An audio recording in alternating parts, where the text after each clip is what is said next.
Well, it looks like we're back. Hello, welcome back to another retrospective of BoJack Horseman, and this time we'll be focusing on Season 2. Now, for those of you who are already familiar with my channel, you'll know that I've already made a video doing an unnecessarily deep dive into Season 1. So if you haven't watched that just yet, I advise that you pause this, open up a new tab, go on my channel, find the retrospective to Season 1 and watch it before coming back on this video. But if you don't care and you're just eagerly awaiting to dive into this next retrospective, let's get fucking into it. Welcome to the BoJack Horseman Season 2 Retrospective. I hope you enjoy. Welcome to episode 1. Welcome to episode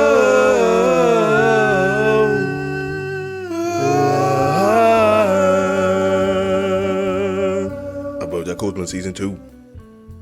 So in episode 1 we start with a callback of episode 12 in season 1. It's the scene where we see Secretariat offering a young BoJack some advice about how to deal with his own individual struggles. Struggles that will leave a lasting mark in BoJack's life. It's in this callback of BoJack watching Secretariat on the TV, reading out the letter that he had sent to him, that we get an insight, a deeper look into the childhood of BoJack Horseman and the treacherous times he had to endure. Like, let's keep it for real here, BoJack's parents aren't going to be winning any parenting awards anytime soon, and if we're being honest, they should be in jail. Now, whilst BoJack was listening to the TV, listening to the advice that Secretariat was giving to him, a huge argument was erupting in the background between BoJack's mother and BoJack's father, and unfortunately this is something that he would have witnessed in high frequency, and that makes me really sad. And it's learning these nuggets about BoJack's past that actually makes me feel empathy for him, despite the many horrid things that he's done throughout his life. Like, he was really dealt a bad hand. His parents are atrocious. But I'll tell you this, with BoJack, that sympathy very soon runs dry, because it honestly seems BoJack has some sort of magnetic attraction towards doing horrific, terrible things and making bad decisions. Now, in this glimpse into BoJack's past, we see the tumultuous relationship between BoJack's mother and BoJack's father, Mr. and Mrs. Horseman, and the dark, murky stench of toxicity that has swallowed any sort of love that may have ever been in this relationship. Oh, it's clear to see that all that is left is vitriol, anger and hatred. We gather far more knowledge and a greater sense of understanding the depth and the extent of negligence and the utter lack of accountability from BoJack's mother in particular this season. As in this season we get a far deeper understanding about the character of Beatrice Horseman, and we delve far more deeply into her twisted reality. A reality that became like a tumor in BoJack's life and had seeped its way into his mind, body and soul through his years of growing up. Truly like a deep cloud of poison that never ceases, a cloud that is held so deep and so far in the lungs of BoJack, and BoJack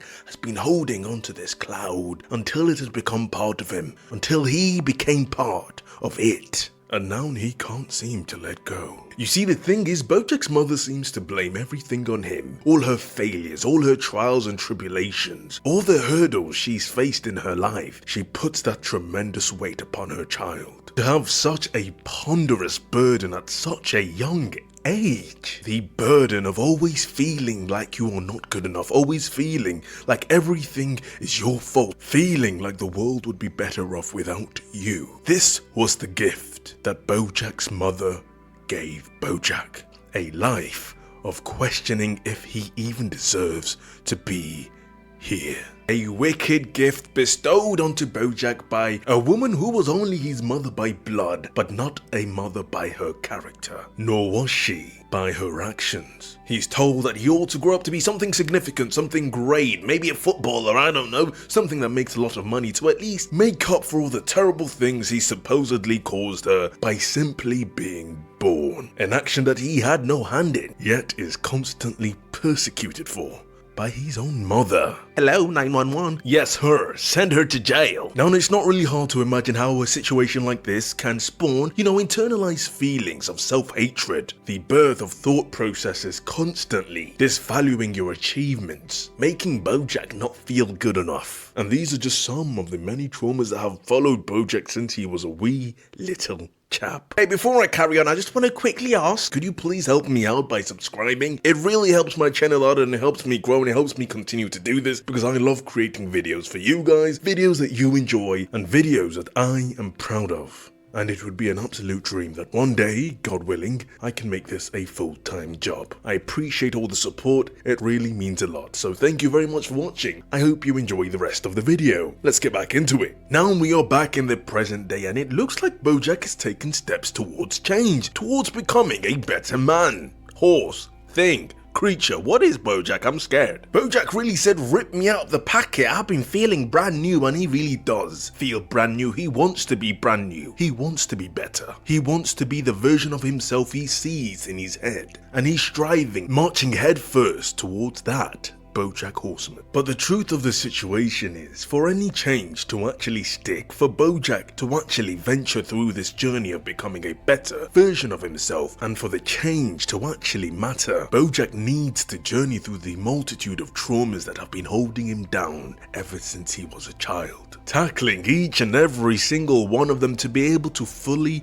unlock understanding within himself. And it's through this that he can then start making smarter, more educated decisions towards that set goal of becoming a better person. Simply wrapping himself in a facade of jubilation and happiness and enthusiasm will not get rid of the traumas embedded within his mind. It will not get rid of the cyclone of thoughts constantly telling him he is not good enough. He needs to tackle these traumas head on. Why is he so afraid of being alone? Why does he push everyone that loves him away? People that want to be close to him, people that want to help him, people that actually care. What makes him feel so empty inside? These are the hard questions he needs to answer. Without tackling these things, without really delving into the root cause of why he is who he is, every other change, no matter how big, will honestly feel rather superficial. Princess Carolyn is somehow still with Vincent. I don't know how they're still a thing. How has this gone on for so long? Somebody please explain. I'm totally aware that there are a lot of people who absolutely love Vincent, who think he's the funniest man around, but that's simply never been me. I mean, don't get me wrong, there are times I've had a little chuckle, a little because he's said something, I don't know, mildly amusing, but overall, he's simply been a character that I never really meshed well with. The joke died very quickly for me, and overall the gimmick of Vincent as a character simply doesn't land. BoJack's sheer enthusiasm about becoming a better person is really palpable, and for a very short while, a minuscule moment, you actually felt like yes, this might be the time BoJack reaches for the stars and becomes the man he always dreamt of. But it's BoJack Horseman after all. So how long do you truly expect it to last? Now BoJack soon starts shooting scenes for his role as Secretariat, and this is going to be a great day, the day that BoJack finally gets to be part of this thing that he's held so dear in his heart, something that he's wanted to be a part of for so long, creating a movie about his idol, the person he's looked up to since a child. And, not any less importantly, it's an opportunity for BoJack to demonstrate his acting prowess in front of people, to show that he's not just a one-trick pony or a one-trick horse, to demonstrate that he should be reveled as one of the best actors to ever grace the earth. This is his chance. Diane, who had agreed to be a character consultant in season 1, is getting picked up by BoJack, and by the way, she's still with Mr. Peanut Butter. Everything seems to be going fine, the relationship seems lovely-dovely. But something appears to be drastically different. Something about BoJack. You see, when BoJack had arrived at Mr. Peanut Butter's house to pick up Diane, he was acting different. You might even say he was acting kind, respectful, like a decent human being. Mr. Peanut Butter, how the hell are ya? Loving it, buddy. It can't be. He was really treating Mr. Peanut Butter with respect. What's going on? This can't be. What universe is this? Is BoJack really changing? It's normally a landslide of resentment and disrespect on the side of BoJack towards Mr. Peanut Butter, and what appears to be blissful ignorance to said disrespect. But as we'll learn later in the season, Mr. Peanut Butter might not be as blissfully unaware as we think. We later meet up with Kelsey. We met her towards the end of the last season. She is the director of the Secretariat movie that BoJack is going to be starring in. One reoccurring thing that we see throughout the season is that she has an interesting fascination with Todd's face. She seems to think it's very adorable. I mean, Todd is adorable. Look at him. He's so cute. Ah, Toddy. What's wrong with me? I absolutely adore the way Kelsey delivers her lines in these moments. There's something about it that just really tickles my funny bone. Now, Diane is incredibly discontent with her role as a character consultant, as she quickly comes to an understanding that she doesn't really have much of a say-so on set, and there's nothing really that she can change. Now, Diane being a type of person who wants to make a difference, who wants to have some sort of impact in the world, she is simply just not satisfied with the mundanity and lack of impact that her role as a character consultant in this movie actually has. And honestly, such problems as her fear to not make a difference in the world, the fear of complacency and underachieving will emerge at several points during the season. So this is BoJack's first day acting on set. His big and bold return into acting, something that he hasn't done in so many years. A chance to show up as his best self, to represent a person that he holds dear in his heart. A chance to show the world that he's not just an actor that acted on some sitcom, that he actually has the capability to be one of the best actors you'll ever goddamn see. But oh no, what's wrong? It seems BoJack is having an incredibly hard time. BoJack's having a really hard time acting, or acting well at least, and this isn't the capability that he showed during his audition for Secretariat. So what exactly is going on? Like genuinely, this is some atrocious acting. This is like the worst of CW. This is the type of acting you see in a shitty DVD movie that you once saw at the back of the store. Why isn't BoJack able to tap into that energy, that state that he was in during his audition? Why does he seem to be stuck in this hammy way of acting, over-exaggerated? Is this the true depths of BoJack Horseman's acting capabilities? Perhaps that audition wasn't him auditioning at all. Perhaps that was actually an inner reflection, an inner expression, an expression of his inner thoughts brought to light in that very moment. Perhaps that audition was just a sincere moment of recollection and self-analysis, triggered by a sense of connection to the lines of Secretariat in that very moment. But who knows, perhaps he's just got a little bit of cold feet and he doesn't know what to do and he's just a little bit nervous. Who knows, we'll figure it out. Moving on, we see Diane's not doing her job properly. She was designated the role of making sure that nobody trips over any wires. That was the job that Kelsey gave her, but of course Diane, she's looking for something greater. She's looking for a bigger input, so that is simply not good enough. And because she fails to do the job that was designated to her, there's a big accident and everything comes crashing down, and Diane's basically to blame. Yeah, I don't think Diane and Kelsey are off to a great start. Shortly after, we're shown a flashback of the first time BoJack's mother saw his show live. Now this should be a proud moment. BoJack had made it. This was a huge accomplishment. He'd made it big in Hollywood. He was famous. He was making money. His mother should be proud, right? But no, she wasn't. Her son had made it. You would expect at least a hint of pride and joy that her only child was doing well. But the only thing that BoJack received was unnecessary disrespect and what truly seemed like a venomous hatred of BoJack from his own mother. It was blatantly clear. All BoJack wanted to do, all he ever wanted to do, was make his mother proud. To be appreciated for his efforts and to not have to feel like he is the cause for all his mother's miseries. To not have to feel like he doesn't deserve to be alive. But you see, Beatrice can't do that. She is a cruel, wicked woman with a heart as cold as ice. And at some point we'll definitely be getting into her backstory, because my bloody goodness, this whole show is depressing and her backstory follows that pattern. She truly does have a trolley of baggage that helped lead her down the path of being the pathetic excuse for a mother that she currently is.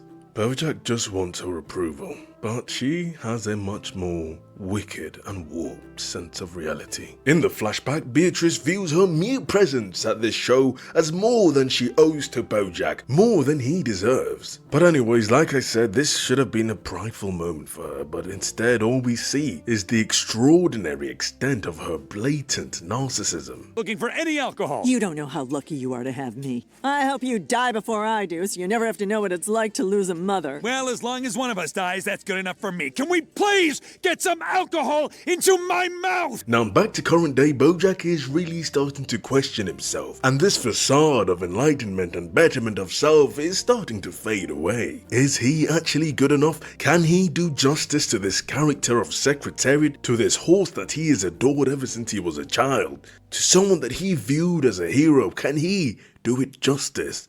Does he deserve it? Can he even act? Or is horsing around the extent to his range? We also get wind of BoJack's sustained grudge on Diane for the book she wrote about him in the last season. Of course, the book that made him as big as he currently is right now, giving him the opportunity to even be in the movie Secretariat, but of course he is still hurt by what she did. One thing is rather clear though, it is terribly obvious that BoJack's positive steps forward are starting to slowly unravel. Rutabaga is a new character that we're introduced to, and he seems to have a nice, friendly, cordial relationship with Princess Carolyn. His character simmered down into a simple statement, an unabashedly enthusiastic individual who appears to be very optimistic as well. But how true are his intentions? We'll get to learn a bit more about this new character. Now, as the episode proceeds and continues into the latter half, BoJack is starting to regress into his former self. You can see his true nature just creeping out of this fake skin that he surrounded himself with, trying to claw itself out. BoJack, we know you haven't changed. The real BoJack never left. It was just standing aside waiting for any sort of obstacle to come by BoJack to finally make an entrance and reappear. Diane, who is witnessing BoJack in complete meltdown, tries to offer him some advice, something to hopefully settle his racing mind. She tells BoJack, you've got time to rehearse, you've got time to practice, try to embody yourself in the character, you've got time, so spend your time wisely. And this was fantastic advice. Diane was telling him to utilize the time he had to do whatever was necessary to prepare him for acting on set, even if that meant getting an acting teacher. Now you'd think after such great advice, BoJack would undoubtedly follow what she said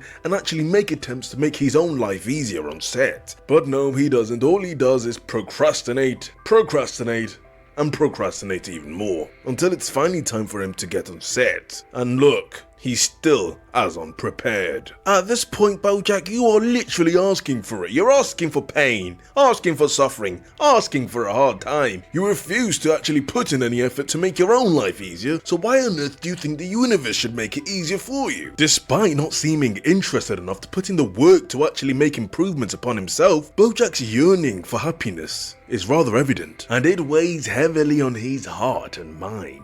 But BoJack persists in looking for this happiness, this imaginary happiness in all the wrong places. It's very apparent that he has some sort of delusion that perhaps this role as Secretariat, this new job, this acting gig, this will bring him the happiness he's been yearning, that satisfaction in life, something that will make him feel worth it, something that will make him feel like his life means something, that will give him some sort of purpose, that will give him happiness.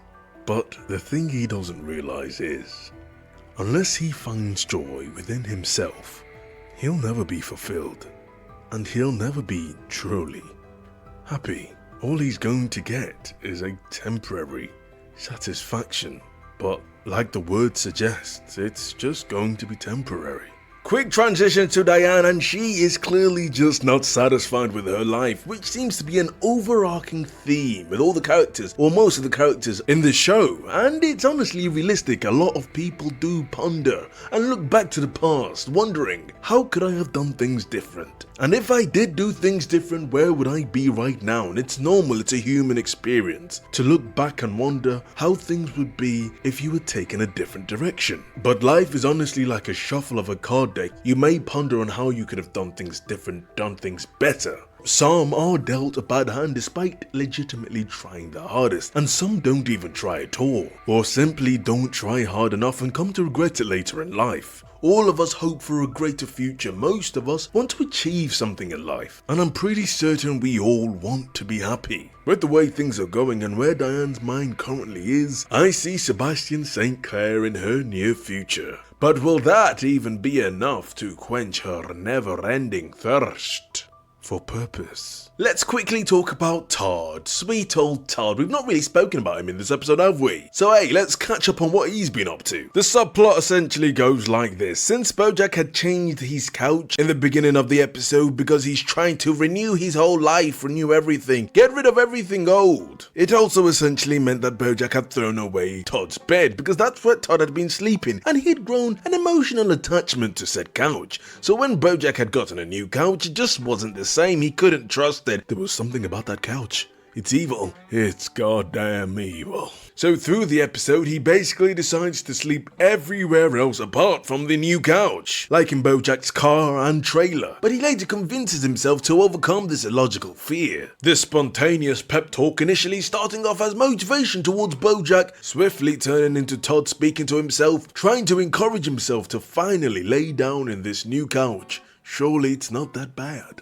And of course, by this point, BoJack had returned to his hostile demeanor towards Mr. Peanut Butter and everything in life, once again treating Mr. Peanut Butter with absolute discontent and disrespect. Towards the end of the episode, we also start to see Rutabaga's slyness slither its way onto the frame. Or at least that's definitely the impression I got when I found out that he ruined Princess Carolyn's chance in a movie for her client that she told him about in good faith. I'm on to you, Mr. Rutabaga. There's something about you that I don't quite like. I guess we'll figure out soon enough. Now, returning back to BoJack, he had received a very sad and distressing call from his mother, mentioning that she had read the things that he said about her in his biography. For possibly the first time ever, to my surprise and to the surprise of BoJack as well, Beatrice apologizes to him, but not for the reason you might think. She says, "I am sorry," but of course she isn't directly apologizing for how she treated him as a child, how she's treated him till that very moment in time, how terrible of a mother she's been. No, she was more so apologizing for the fact that she sees his life as a curse, something that he can't escape, pain and misery in rotation, a cycle of suffering bound to his soul. She describes it as a family curse passed down onto him, and that this was simply his destiny. She doesn't apologize for her hand in creating the broken man that BoJack has become. Instead, she apologizes because she believes BoJack will never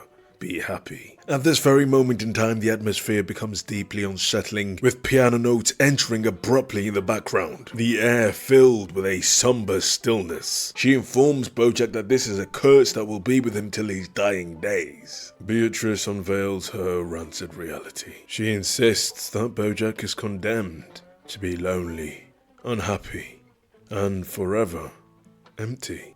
Honestly speaking, what an absolutely twisted mind. She helped create the man that BoJack is. The shell of a man that BoJack is. A man burdened by his many traumas. She helped create him. Traumas which Beatrice has a massive hand in. She was instrumental in creating this broken man, and she can't even take a morsel of responsibility for her actions, blaming it solely on a family curse, calling it a birthright. It truly is despicable. After that phone call had ended with his mother, BoJack was called to return on set. BoJack is sat down with the spotlight gleaming upon his face, with the absolutely earth-shattering feeling of the heart-wrenching call ringing in his mind. BoJack is able to channel that pain, that heartache, into his performance, and finally he was able to complete the scene he was struggling so much with. And now it's on to the next. The scene is complete,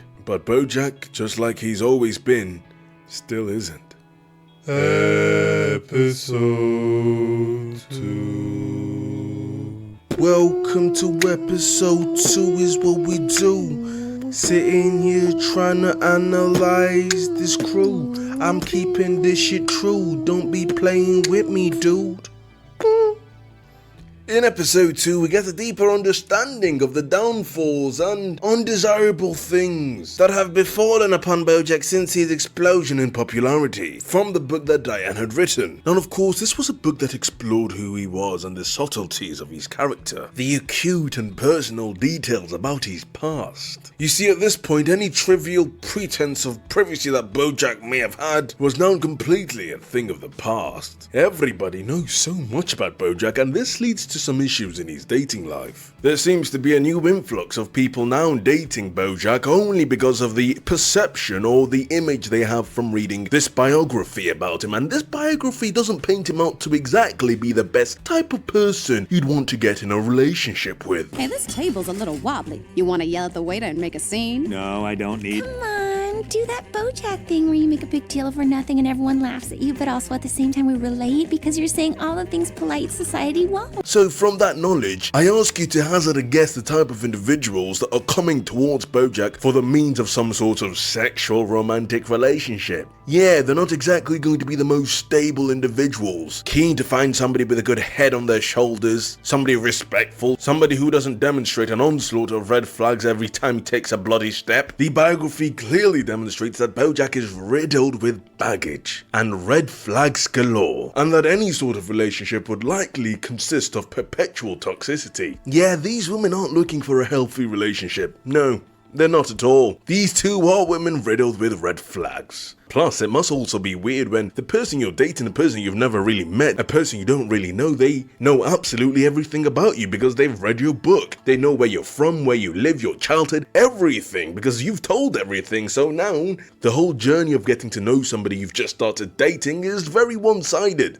And I'm sure it wouldn't feel necessarily great, would it? Now, and in this episode, Todd plays a big part because BoJack is informed that Todd, the past 5 years, has been working on a big project, his very own Disneyland, because he actually believed BoJack when he said Disneyland did not exist. So he endeavored on this project of creating this magical place, which we'll soon find out is actually a death trap, and let's simply just say a lot of shenanigans ensue. Now listen, it must be said, I absolutely love you, Todd. You're amazing, you're funny, you're adorable. You're an S-tier prestige character in this show, but it must be said that your levels of intelligence are non-existent, at least a majority of the time. But hey, what matters is that you try. Now, throughout this 5-year period, Todd has been telling BoJack about this plan of creating his own Disneyland on a multitude of occasions, here, there, and everywhere, but it just so happens within all the many times that Todd has told BoJack about this plan, this venture that he's been going on, BoJack wasn't actually actively listening a single time. How terrible of a friend are you? You're telling me in a 5-year span, on numerous occasions being told, right to your face, you never actually paid attention to Todd? Not a single time? That's ridiculous. BoJack, being the lackluster friend he is, didn't listen once. Until now, when the opening day of this Disneyland is soon to come.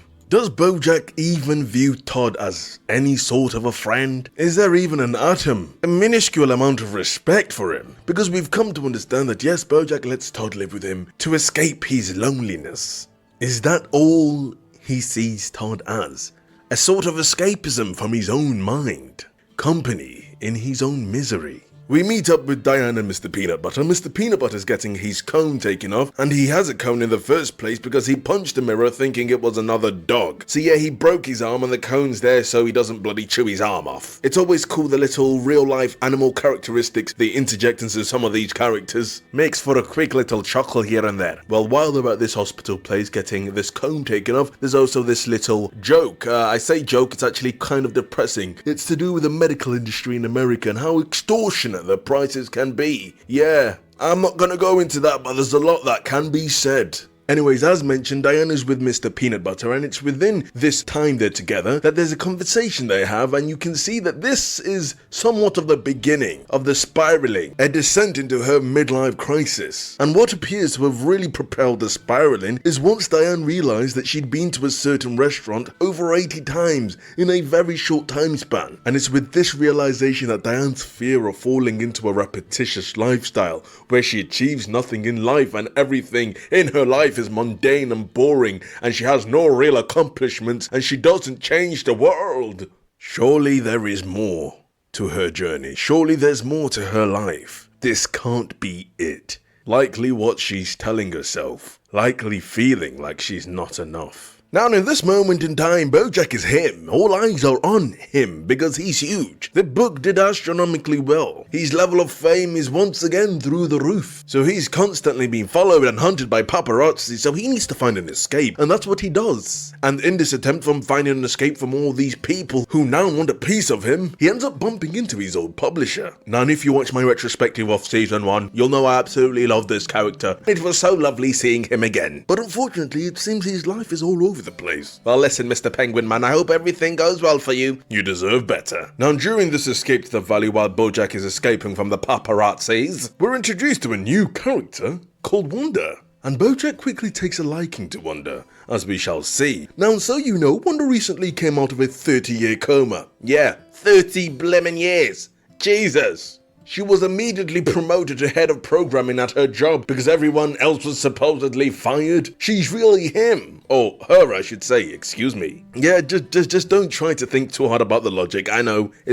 Just don't. Stop thinking. Turn your brain off. By the way, guess who's playing Wanda? Lisa Kudrow from Friends. Yes. I absolutely love Phoebe. Now, upon this introduction to each other, BoJack was pleasantly surprised and happy that she didn't know who he was. And there was one particular moment that I thought really perfectly represented the importance of outlook in life, as it entirely determines the happiness that you have within yourself. They both receive a tray of fries, and in those fries happened to be a curly fry, something that they didn't ask for. They expected straight fries as straight as could be. Now, because of this mishap, BoJack was about to explode. He was gonna go full on Karen, but he was halted by Wanda's positive and optimistic, quite simply joyous outlook on life, realizing, hey, it's just a small mistake. At the end of the day, is this really worth ruining my own mood for? It's still food, it's still edible. In fact, it's like a little surprise. Hey, peekaboo, here's a curly fry. Why let such an insignificant moment affect your mood?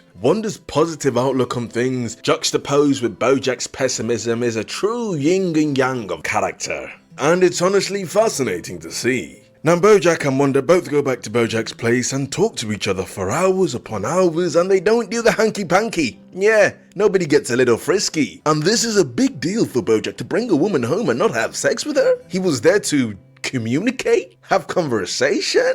What? This isn't normal for BoJack. He must really love her personality. I mean, they still do end up having intercourse as the sun rises, but hey, the fact that BoJack spent hours just enjoying conversation with her, that's a big deal. We soon get to feast our eyes on the horror shows that is Todd's Disneyland, and oh boy, is he going to get sued very soon. You get an injury, she gets an injury, he gets an injury, everybody gets an injury in this place. In this scene, we're confronted with what seems to be a less likable, more manipulative and vindictive side of Mr. Peanut Butter, one that I've not seen, a side that I don't quite like. He tries to forcibly slither his way into Todd's newly found Disneyland enterprise, and Mr. Peanut Butter wants to be part of this whole thing despite him not contributing anything towards its creation. Even though, if we're being honest, it's not really much. This is a disaster. Everything here needs to go down. This was an undertaking that Todd wanted to do all by himself. He wanted to go through this process, take risks, and know that he built this from the ground up all by himself, and have his name plastered on the walls so everybody knows that this belongs to Todd Chavez. But yeah, Mr. Peanut Butter was not having that at all, and he essentially threatens Todd to make him part of this.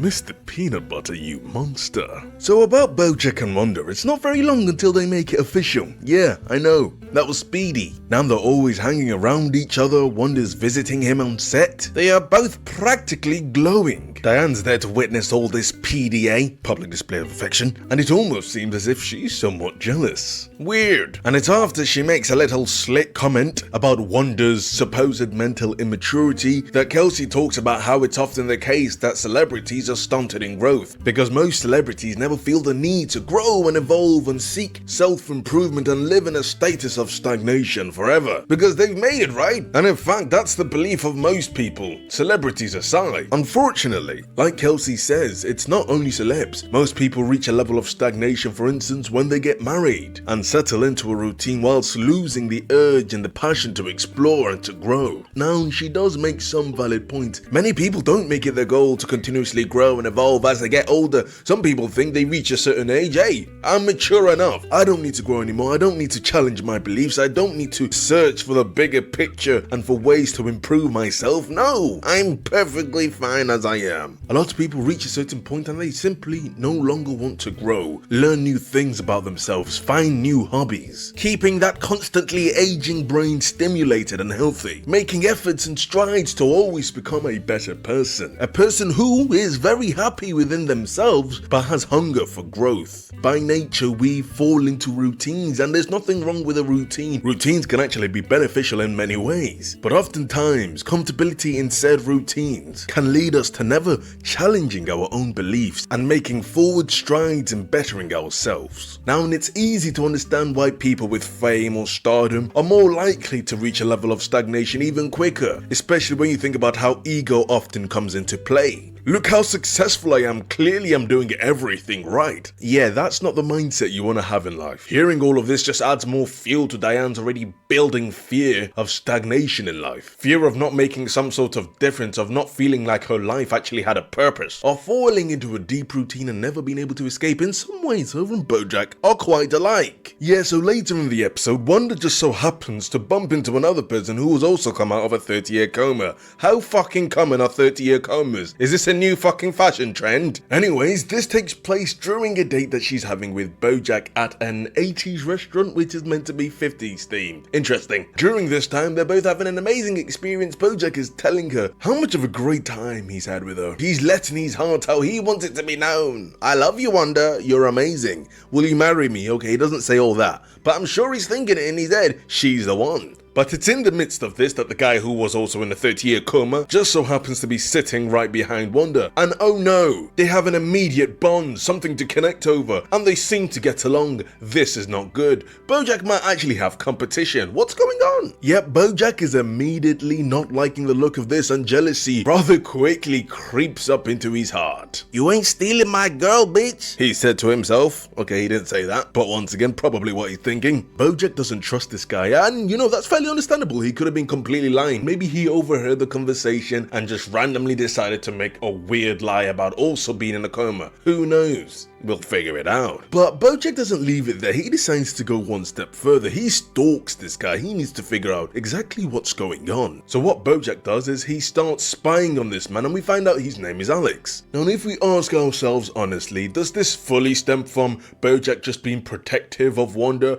and wanting to make sure that this guy is actually who he says he is and he's not some creep? Sure, maybe a bit of that is it. Maybe a bit, maybe a tiny bit. But truthfully, is this mainly just BoJack's jealousy creeping in and his deep-rooted fear about being rejected, especially by a woman who he's gotten close to, which is something he doesn't do at all? Yeah, it's probably the latter. Definitely BoJack being self-destructive and letting jealousy take control. But hey, it's through this self-destructive act that BoJack actually makes a gigantic discovery. It turns out that this Alex guy is a bloody KGB terrorist. What the frick is going on? Back to Mr. Peanut Butter and Todd, their friendship is on incredibly rocky ground. Guess what? Todd just managed to beat a bloody lawsuit caused by Mr. Peanut Butter almost getting his place shut down because he had to make sure that Todd was doing everything, legally, which it was quite bloody obvious he wasn't. But Todd manages to beat this lawsuit by accidentally making a spelling error, so somehow his place is allowed to stay up. So nobody's going to take a look at the fact that everything in that theme park is on the brink of collapse. Nobody.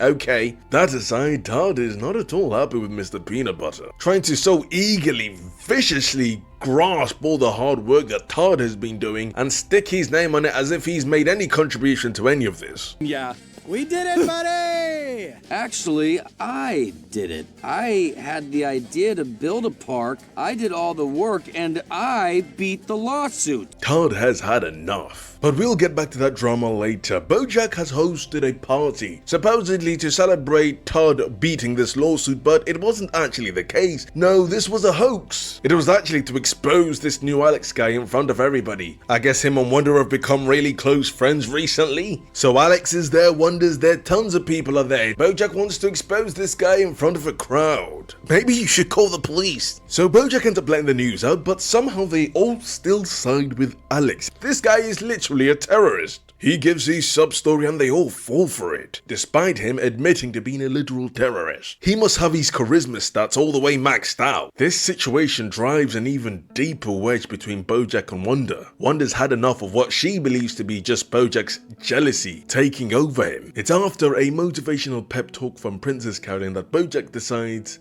you know what, I'm gonna try and win Wanda back. Because she's special.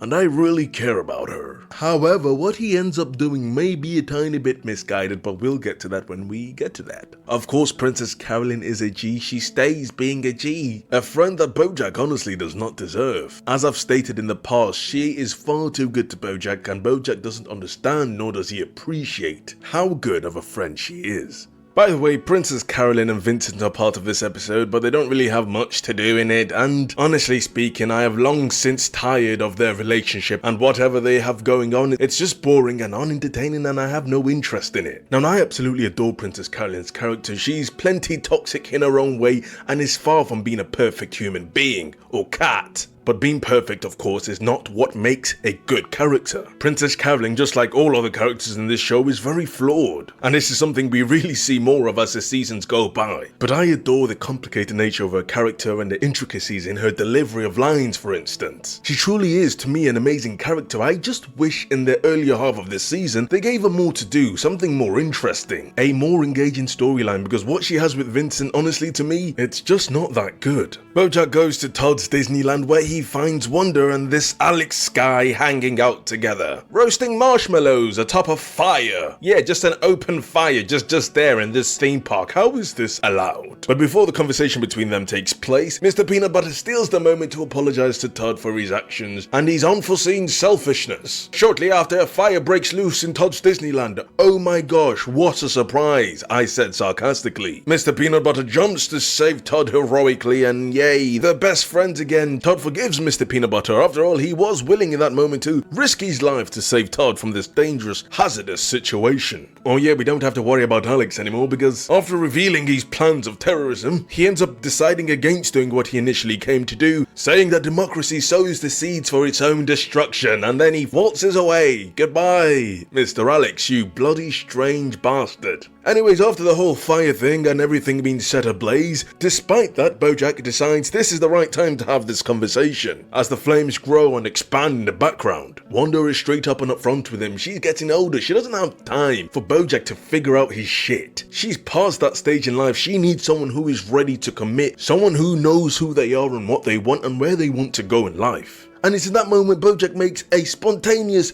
rather uncalculated decision, and also rather stupid, to ask Wanda if she wants to live with him. I guess in his mind this was his way of proving, look Wanda, I am ready. I want you and I am ready. Wanda is taken aback, but she's happy and she says yes. This is a brand new start. They're going to be living together. They're a couple. And it's in this growth of excitement from Wanda as the flames flood and engulf the backdrop that BoJack suddenly realizes that perhaps he made a mistake. And you can see it by the ghostly expression on his face. Oh shit, I've made an oopsie. By the way, I really love the visual imagery of the fire uproaring, likely meant to be a visual indication of how this relationship will end, or perhaps how BoJack Horseman is feeling inside. A destroyer of everything he touches.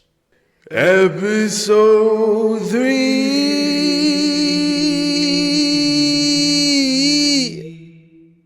So, episode 3 starts off and we're currently in a flashback, back to the early days of horsing around. The cast had just come off set and Herb gives a motivating speech. At this point, the pilot had just been shot and Herb tells them to take care of themselves, take care of each other, and no matter what happens, they were going to stick together, and thus, a fabulous TV family was born. Now the scene quickly snaps back to the present moment. And we are at Herb's funeral. Yes, I wasn't expecting that either. So it turns out that Herb had been driving and he crashed into a truck that just so happened to contain the only thing he was allergic to, peanuts. And it wasn't the crash that killed him, no, it was the fact that peanuts were in this truck, therefore causing an allergic reaction that finally did him in. And it's rather ironic and cruel, because not long before this incident, before his death, he had gotten news that his cancer had fully gone into remission. And it's moments like these that truly exemplify the absolute random nature of the universe and how cruel the world can be. Herb would have gone so long thinking that cancer would have been the thing that took him out, the thing that killed him. After suffering with this illness for so long, only to find out that he'd gone into full remission, and of course that would have been a huge reason for celebration. He beat cancer, the thing that unfortunately takes so many lives.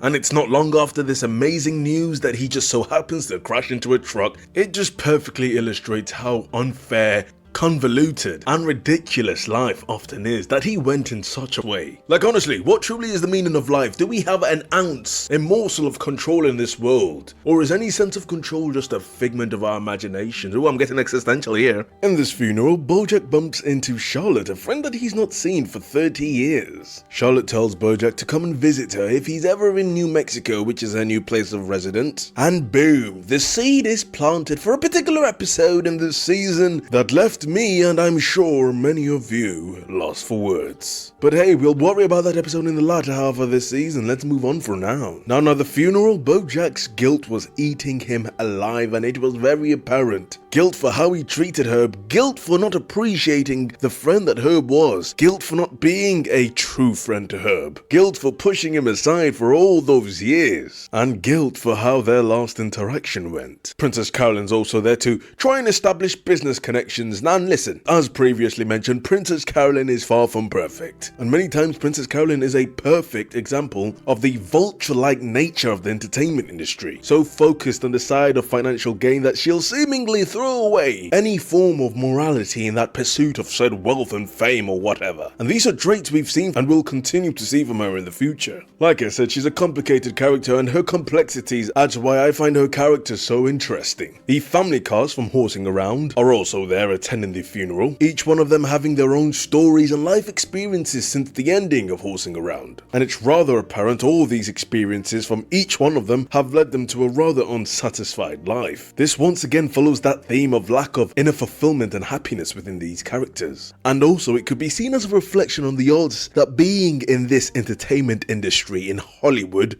more often than not, despite that fame, it still often leads people down a path of dissatisfaction and misery. Now in comes BoJack Horseman, supposedly absolutely oblivious to the passage of time ever since he's seen these people, perhaps trying to ignite some sort of familial bond, despite the fact that they were never actually a family and it was a TV show. And even outside of the TV show, they never even treated each other as a family. It's quite a good insight into the psyche of a character like BoJack Horseman, and perhaps his interpretation of what a family actually is. I mean, hey, it would make sense that BoJack has a slightly skewed view on what a family is, given that his biological family were nothing to write home about. Now, whilst all of them are catching up, Sarah Lynn is handed a floppy disk drive from this very distinguished fellow. And what do you know, that floppy disk drive is from Herb. Now, surely Herb wouldn't have just left it for Sarah Lynn, at least that's what BoJack thinks, so he interjects himself into the situation, insisting that surely this must have been something that was left for all of them. It's obvious to see that BoJack thinks that this would perhaps lead into something that would be honoring Herb's death. A way for BoJack to feel better about himself, particularly because of the way he ended things with Herb, hopefully lifting the heavy burden of guilt around his shoulders, and making him feel like less of a shitty person. Silencing the trumpets of guilt, even if only slightly. As mentioned before, Princess Caroline is there to make some business moves. She ends up talking to the guy who's in charge of the funeral plannings, and he happens to be an old friend of Herb. But just before she's about to start talking about any form of business, Henry Winkler makes it known that he absolutely despises grifters and people who take advantage of sensitive moments, people who go to funerals to advance their financial situations. So yeah, that's exactly what Princess Caroline was doing, so of course she changes course. She makes it seem like, hey, I wasn't doing that at all, don't look at me, I'm not that kind of person. Yes, you are, Princess Caroline. She instead fabricates a whole story about being close friends with Herb, which of course was a lie. Now she's completely changed her plan of action, and she's continuously making up fallacies about this made-up relationship she once had with Herb. Mr. Peanut Butter waltzes in, making the situation 100 times worse. Sometimes I really question, is he doing this on purpose? Is he that stupid and this unaware? Is it all just a facade? Mr. Peanut Butter, how dumb are you really? Because it seems Mr. Peanut Butter was fully aware of the situation that was going on with Princess Caroline and the totally fake and made-up story she had created, and he was constantly pressing her to tell more and more stories about their supposed friendship, and it almost felt like he knew that she was lying.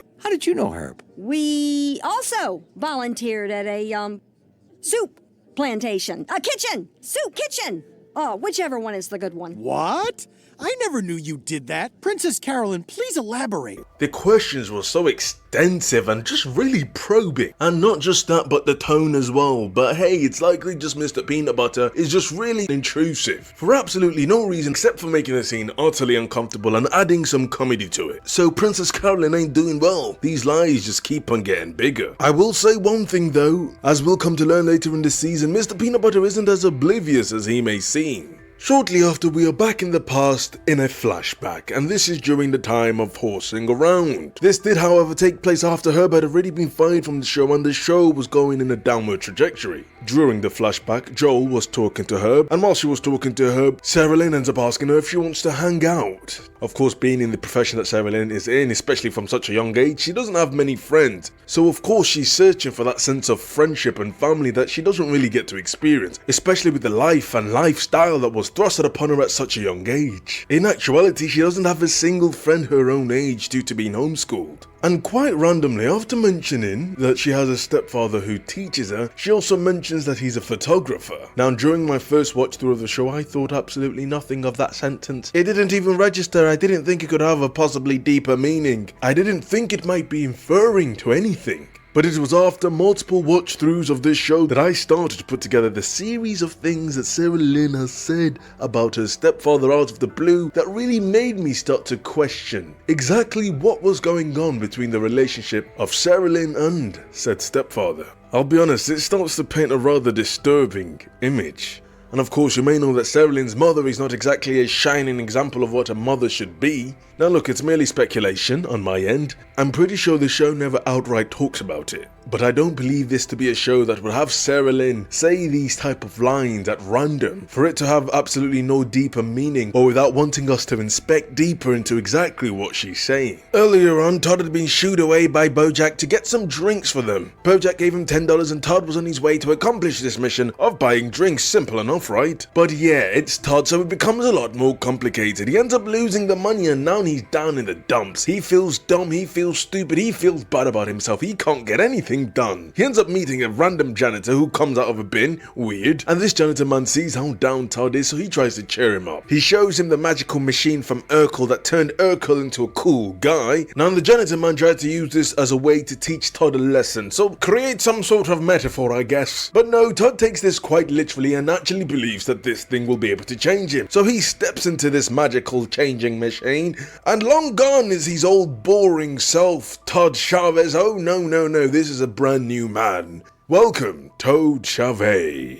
With a great big helping of self-delusion and a teaspoon of placebo effect, Todd was a brand new man. No longer was he sad, no longer did he think bad about himself. Now Todd was the epitome of what a cool person is. And nothing could change that. Except for maybe BoJack, but we'll see. Back to BoJack and the crew, and they're still gallivanting, searching for the meaning behind this floppy disk drive that was given to them. Oh, given to Sarah Lynn. They were making progress on what Herb had possibly left for them. They wind up being able to find the place where Herb had hidden what he wanted Sarah Lynn to find, but once they had reached their destination, Sarah Lynn had a come down. You see, she'd been on drugs this entire time, and during this come down she begins to remember a conversation that she had with Herb not long ago before he died. I will quickly say though, it is very sad to see how drugs are still absolutely destroying the life of Sarah Lynn, and how it looks like she'll never stop. After Sarah Lynn had fully come to her senses, she realized that Herb had hidden a book, or a manuscript of a book that he hoped to release. Now Herb had done this hoping that she could publish it before he passed away. Herb was the only person that seemed to care about the other cast. For instance, during the time of horsing around, it was Herb that always motivated them to stick together, that they were a family, that they needed to care for each other, they needed to be together, they needed to support each other, and he was one of the few people that actually treated Sarah Lynn with any form of respect. It's a real bloody tragedy that he died the way he did.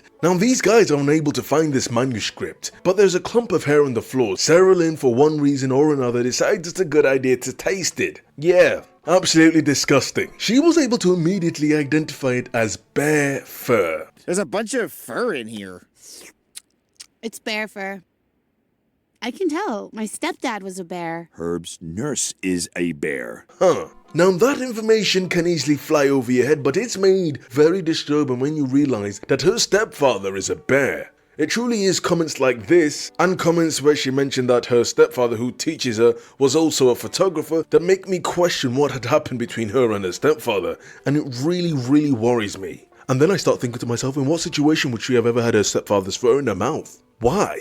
But for Sherilyn's sake, I really hope I'm wrong, and what I'm thinking wasn't at all her reality. Because with that aside, Sherilyn's life is already tumultuous enough. Adding that sort of backstory on top of things would be downright horrifyingly depressing. Anyways, once the group had finally come to the conclusion that the manuscript had been stolen, they end up sniffing out the likely culprit, coming to the conclusion that it must have been Winkler. And considering if Winkler was possibly the cause of Herb's death, maybe this was all a scheme to steal this book that could make millions. They came to this conclusion and also thought that Herb's bear assistant must have also been part of this, hence why bear fur was seen at the location. However, this theory was soon put to rest. Winkler was confronted about the manuscript and he confesses that he was in fact the one that stole the script, but he had absolutely nothing to do with Herb's death. We then come to find out that the reason he had stolen the script was simply because it was so bad he didn't want Herb to tarnish his legacy with such a horrific book. So, that was a slight curveball. BoJack ends up reading a bit of this manuscript and he can do nothing but concur.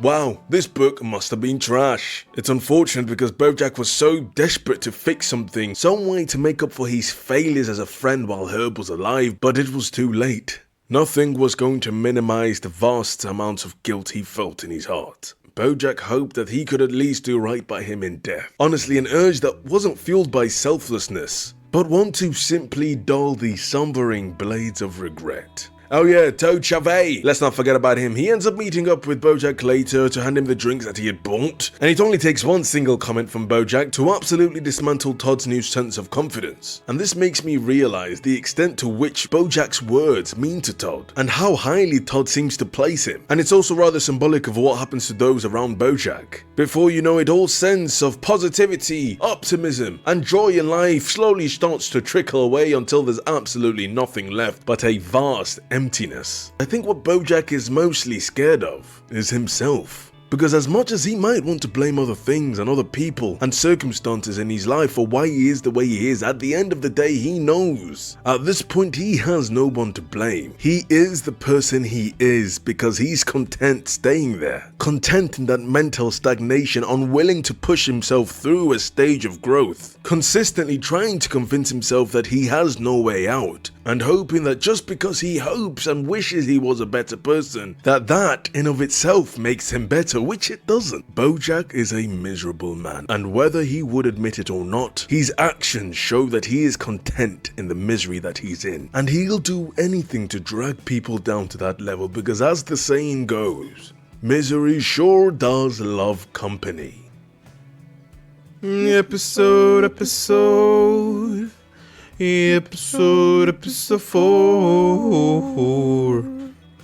We are here in episode 4. Welcome, my friends. So we start off this episode and it's Diane's birthday. Hooray, happy birthday, Diane. And Mr. Peanut Butter has held an excellent day for her. They've gone out for drinks, a meal, all the nice luxuries you can imagine. Of course, Mr. Peanut Butter is a baller, let's not forget. So Mr. Peanut Butter has really done his thing. He's given her a day to remember, a day that she's really enjoyed and loved. Picked to absolute perfection. She's grateful, she's happy, she's thankful. Now she wants to go home and relax and likely kick her feet up and maybe go to bed. But Mr. Peanut Butter, being the over-the-top individual that he is, the golden retriever constantly fiending for praise and attention from the public. After all the activities he had planned throughout the day, he still decided it would be a good idea to host a party once they had reached their house. Now, if Mr. Peanut Butter knew anything about Diane, he would know that this wasn't something that she would like. And he should know this because Diane has told him. He knows Diane isn't a fan of these large public displays in front of a lot of people. He knows this. Like I've mentioned before, it often comes across that Mr. Peanut Butter just doesn't understand or refuses to understand who Diane is as an individual. So hyper-focused in presenting this image of a perfect boyfriend to people outside of the relationship without considering how it's going to affect the actual person he's a partner to. And he uses ignorance as an excuse. I believe Mr. Peanut Butter is far smarter than he often tries to come across. He knows what he's doing. He had gotten it right all day long. Why ruin it now? It's all for praise and acclaim from his peers. He does these outlandish things to look good, in my opinion, often masking these seemingly generous things as selflessness, when in reality, I believe he's doing it for his self-image. And I don't think Mr. Peanut Butter is some evil villain, but there are many occasions where he can be really self-absorbed and cares far more about how good whatever extravagant thing makes him look, as opposed to how the recipient of said extravagant thing feels about it. But like I said, I don't think Mr. Peanut Butter is some sort of evil maniac. There is more than one side to him. But perhaps his desire to be seen as a good boy, get it, because he's a dog? Perhaps that clouds his judgment. And just like golden retrievers tend to do in real life, he gets overly excited when he's praised. And it's the hunt for that feeling that leads him to go a bit over the top when he tries to do a nice gesture for someone. I think it's rather conclusive that he really does care what other people think about him, and honestly to a point where it could be seen as rather problematic. Now during this party, an argument would seem to erupt, something that started from something that would appear to be so minuscule, you're wondering why? Why on earth are they making such a big deal out of something so insignificant? But as the phrase goes, it was the straw that broke the camel's back. Now this all stemmed from Wanda saying that a certain celebrity was still alive, and Diane completely disagreed with that, saying she was wrong. But the thing that really ticked Diane off and made her absolutely explode was the fact that Mr. Peanut Butter took the side of Wanda. Diane took this as a personal attack, offended at the fact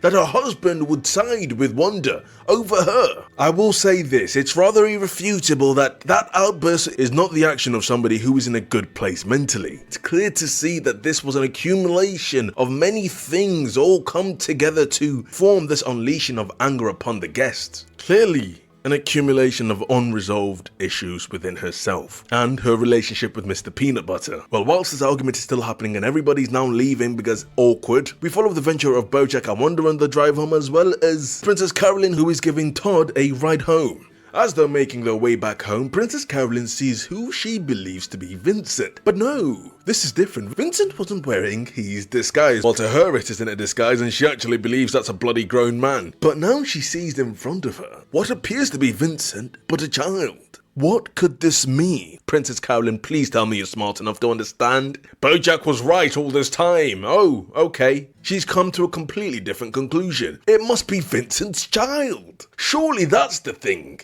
To be fair, if she was blind and delusional enough to believe that Vincent is actually a bloody grown man, then I guess it would be an easier time believing that he just has a kid that he's never told her about, as opposed to believing he's been in a disguise this whole time and BoJack was correct. I guess, okay. This whole thing is weird. Like I mentioned in the last episode, I'm really just not a fan of the storylines Princess Carolyn got in the first half of this season. Anyways, Vincent, or Vincent's child, ends up spotting her while she's in the car. He looks shook, he's probably thinking, oh my god, she's finally figured out, and he ends up walking to her house, still without his disguise on. If this wasn't Vincent himself, how on earth would he know where you lived and how to get to your bloody house by himself? You've been bamboozled, Princess Carolyn, and this is disgusting. We come to learn that his real name is Kevin. It can get a tad bit annoying when they make her character so stupid at times. However, the same can be said with all other characters in this show. This show by nature is rather ridiculous, and logic can sometimes be replaced with mindless oafishness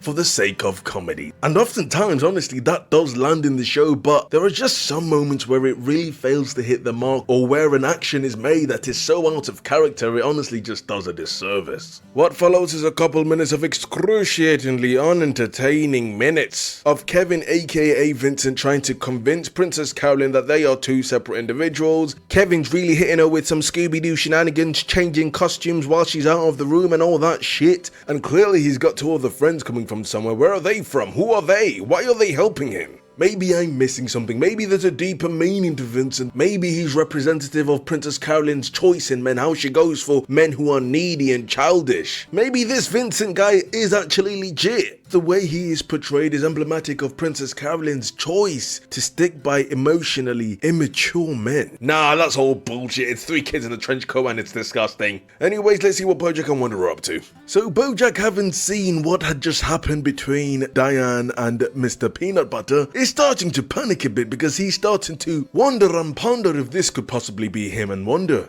in a short while. After all, Wanda is now living with him because he asked her to move in, and he is deeply starting to second guess test and question his decisions, whether that was the right move, which we all know it absolutely wasn't. And more so an attempt for him to escape any potential loneliness for not being ready enough to commit to this relationship. This was a request made to subdue any chance of what he would have considered abandonment. It was a rash and selfish decision to cling onto the little bits of happiness and joy that Wanda was filling his heart with. But now that the dust is settling, BoJack is remembering the difficulties of being in a relationship, of living with someone completely different to you. It all hits in BoJack like a tsunami and he starts to panic. Despite having something really good and authentic with Wanda, he starts to self-destruct. He starts self-sabotaging. Whilst they're driving having this conversation, BoJack accidentally hits a deer. Now BoJack's idea of handling this situation is to just drive away like a horrible human being he is. Once again, shedding light to the rancid character of BoJack. You're not doing a great job of becoming a better person, BoJack Horseman. This deer would have been left for dead if it wasn't for Wanda's voice of empathy and reason. By the way, I like the joke that it's a deer that got hit when you realize, deers are the highest cause of animal-related car accidents in the US. Anyway, they end up finding this deer. BoJack offers to pay for his medical bill because he'd been run over so many times, because he's a deer, funny, and his insurance would no longer cover it. They end up taking the deer to the hospital and Wanda ends up finishing a joke that she had started in the car. And this joke was surprisingly funny. BoJack had thought that the joke had finished in the car and he just thought it was just a bad joke, but no,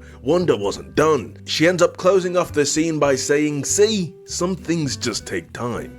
Now, towards the end of the episode, we are joined with Mr. Peanut Butter and Diane back again. They're having a huge argument. The argument continues. It's never going to end. It's like a battle. Superman vs. Goku, what's going to happen? We joined them right after everybody had left the party, and we can witness firsthand the turmoil surrounding this relationship and both of them exhibiting such toxic traits. Now, whilst this is all happening, Diane is cleaning up and Mr. Peanut Butter is trying to understand why. What did I do wrong, Mr. Peanut Butter? You know damn well what you did wrong. I'm sorry, Diane. Okay? I'm sorry I threw you a party. What? A monster. Throwing you a party. Like some sort of terrorist. Because it's a well-known fact that if you really hate someone, really want to hit them where it hurts, you throw them a party. Instead of maturely analysing his actions in this situation and trying to de-escalate things and find a common ground and maybe apologise for his role in this, he resorts to using what I think is rather manipulative language, ignoring and honestly disregarding the emotional impact that his actions had on Diane. Look, emotions are high and neither of them are taking into considerations the emotional state of the other and the other person's point of view. It's truly just a volatile environment at the moment. Mr. Peanut Butter wasn't being considerate of how his actions may have affected Diane, and Diane was letting her piled up emotions out in the most unhealthy, toxic, and distasteful way. Breaking plates, shouting at the top of her lungs, surely this is not who she wants to be. Mr. Peanut Butter's actions in no way justify her reaction to the situation. You see, Diane fails to see all the great stuff she has going on in her life and thinks perhaps it's adventure she's missing or a lack of a bigger purpose that makes her feel this sort of vacant sense of self. But she fails to realize that her emotions and her mental state may not magically heal simply by traveling the world with St. Clair. I mean, sure, it may be a momentary distraction, but I believe her sorrows go deeper than that. The corrosive waves of trauma that has eaten away at her mental psyche, at her feeling of any sort of belonging and placing in this world, at her contentness in this world.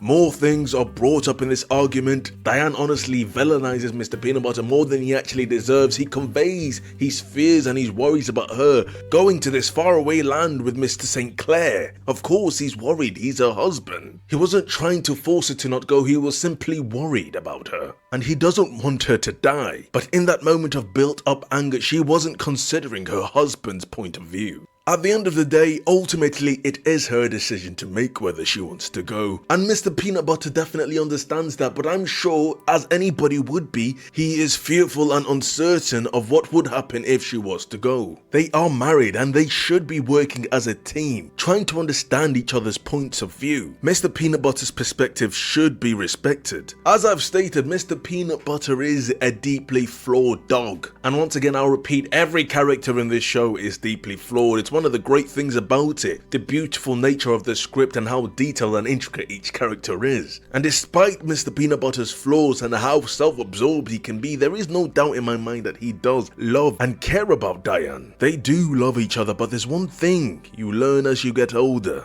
Sometimes love just isn't enough. Episode 5, Episode 5, Episode 5.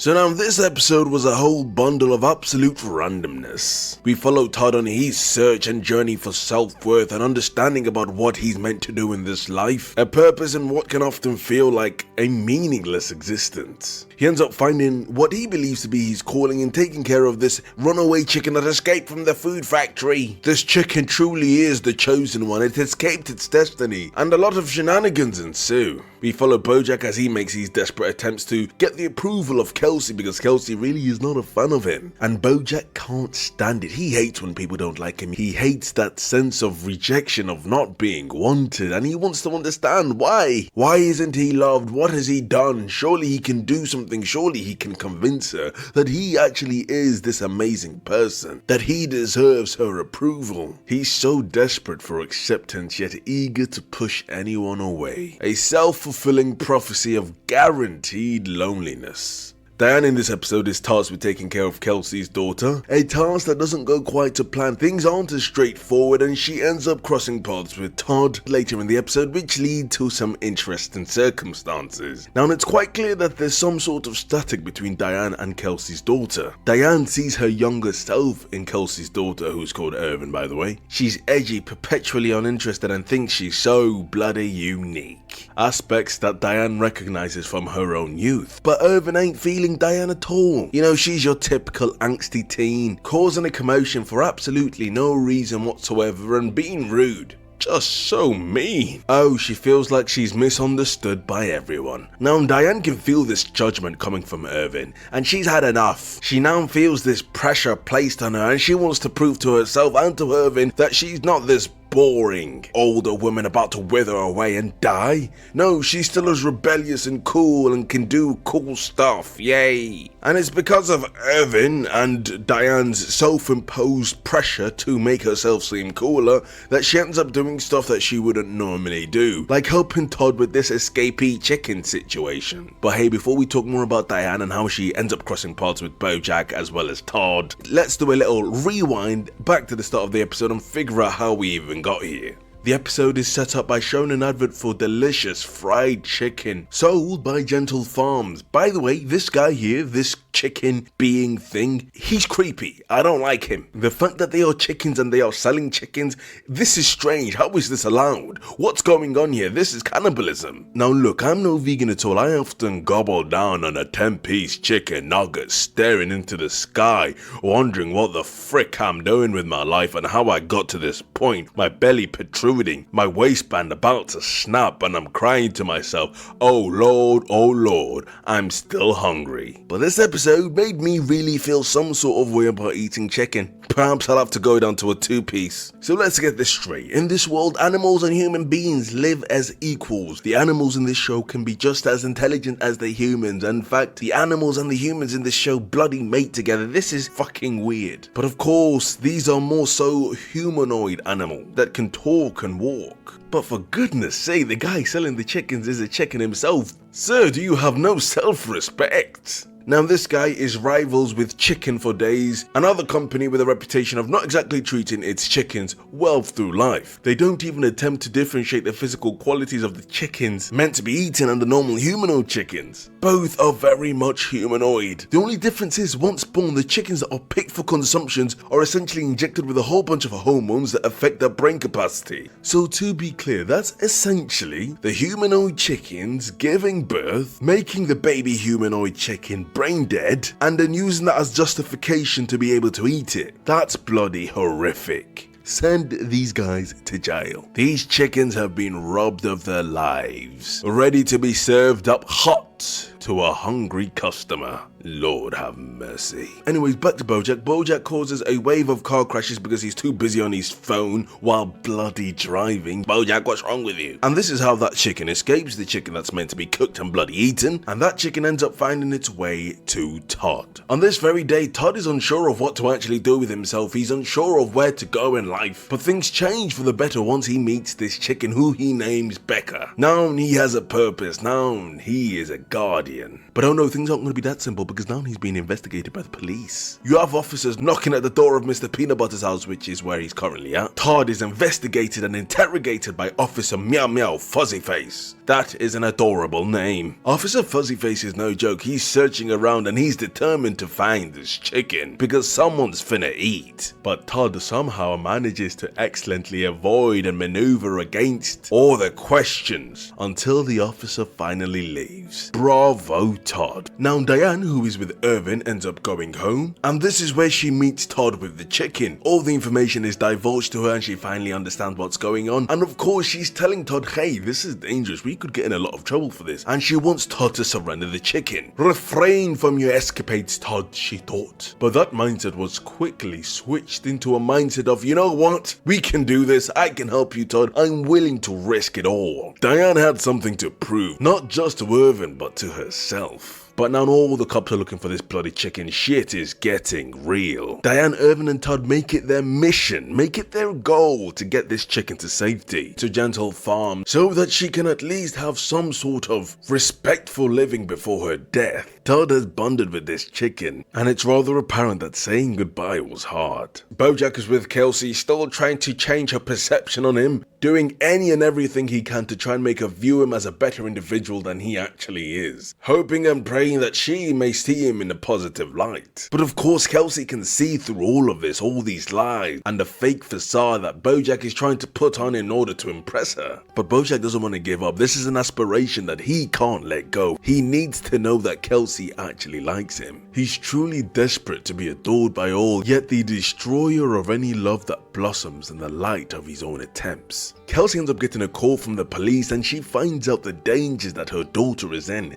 the dangers that Diane has put her daughter in. And bingo, this is a perfect opportunity for BoJack to prove that he's a great person and for her to like him. Of course, the first thing in his mind is not just to help her out of the kindness of his heart. No, it's simply for selfish reasons to appear good and feed his never-ending hunger for approval. Now back to Todd, Diane and Irvin. They'd already dropped Becca back at Gentle Farms, but as they were leaving, Todd couldn't help but feel like he let her down. Yes, she would have some sort of more respectful existence at least, but at the end of the day, she was still destined to die in this place, and that simply didn't sit right with Todd. He was letting her down. And in that moment, Diane could really feel and empathize with Todd's inner turmoil, being able to feel and relate to the things he was saying, so she agrees to help. They turn round and later that night they make it their mission to go and rescue this chicken, where she won't be someone's next order of 14 pieces of chicken, a side of chicken nuggets, a large size of chips and some Coke on the side. I'm sorry, I'm quite hungry. BoJack and Kelsey, on the way to figure out what the hell is happening with Irvin and Diane, end up in a bit of a conundrum because BoJack's car just broke down. Now this of course doesn't bode well for either of them, but in this moment Kelsey's had enough. She's fed up with BoJack's relentless need, his unmitigating selfish desire to constantly be liked even if his actions show he doesn't deserve it at all. His relentless and persistent need to talk about himself in any given situation. It was just tiresome. Kelsey wants to be able to provide a better life for her daughter. She wants to be a great example for Irvin. And this job she currently has, it's a big deal because it's the difference between financial security within the entertainment industry and not having financial security. This could take her to the big leagues, where she needed to be able to provide Irvin with a lifestyle that Kelsey believes she will most thrive in. She believes this is her only shot. And this whole hijinks that Diane has somehow involved her daughter in could also jeopardize her custody over Irvin, making her lose custody. She doesn't know what to do and she questions herself, and in this moment, in a rare moment of self-reflection and self-awareness, BoJack finally doesn't talk about himself, and it didn't feel as though he was doing it just to get her to like him. I'm a terrible mother. Hey, I know terrible mothers, and you're not a terrible mother. hey! Aren't you? And hey, good news, luck is on their side because a pickup truck just happens to drive by and inside the pickup truck is a fan. And all the fan requests is that he gets a signature from both of them, and so they're able to squirm their way out of that unfortunate situation. Todd, being the absolute klutz that he is, causes a large domino of events that ends up waking the whole family. And oh no, the creepy chicken guy who sells fried chicken is awake and he's scary and creepy. They go to hide. This has turned into a horror film. He's got his blicky out, the shotgun's pumped. He's about to get rid of them. If he catches them, they need to escape. Someone check on this chicken's wife and kids. They do not want to be there. Diane and Todd end up going to the barn while Irvin heads to the car running away for safety, but she'll be coming back soon, and it turns out she's an MVP. The moment is honestly so intense while Diane and Todd scurry away trying to make sure to stay out of sight from this monster with a bloody shotgun. All the chickens are let loose, free at last, free to run through the fields if they don't all get killed, hopefully not. But of course the main chicken they care about in this situation is Becca, so they grab her to personally make sure she is safe. Now whilst Diane and Todd are hiding, they have a heart-to-heart, and Todd tells Diane the positives that he sees in her, positives that I doubt she sees in herself. But things are getting real scary. They're unsure where to go, what next move to make. But just as things are about to get real tricky, boom! It's the bloody wife of the chicken man. Oh my god, she is actually trapped in this hellhole. She wants to escape. I feel kind of bad for her. She begs them to take her with them. But yeah, that doesn't happen. Irvin ends up driving through the bloody walls with a car, and they all get in and manage to escape just in time before this killer chicken caught them. This mission was a success until it wasn't, because they were soon stopped by the police and taken to jail. But BoJack, using his connections and his fame and all of that, manages to squeak them out of this precarious situation and even getting the chicken adopted by another celebrity. So yay, fun times. The police were really just like, no, yeah, he's famous, let them go. And of course, this just absolutely strokes BoJack's ego, and it's going straight to his head. That little nice moment he had earlier with Kelsey, yeah, that's not a common occurrence. All the work that they went through, all the difficulty and hardship that they went through to try and save Becca would have meant absolutely nothing if it wasn't for BoJack, someone who actually gave no shits about the situation and was simply able to leverage his fame and connections.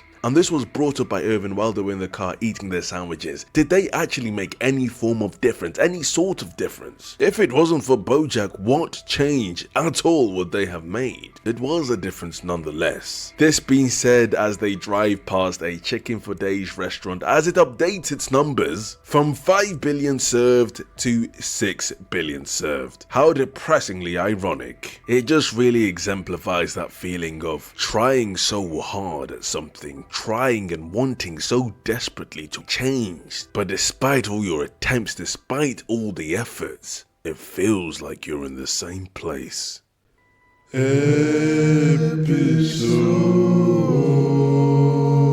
6.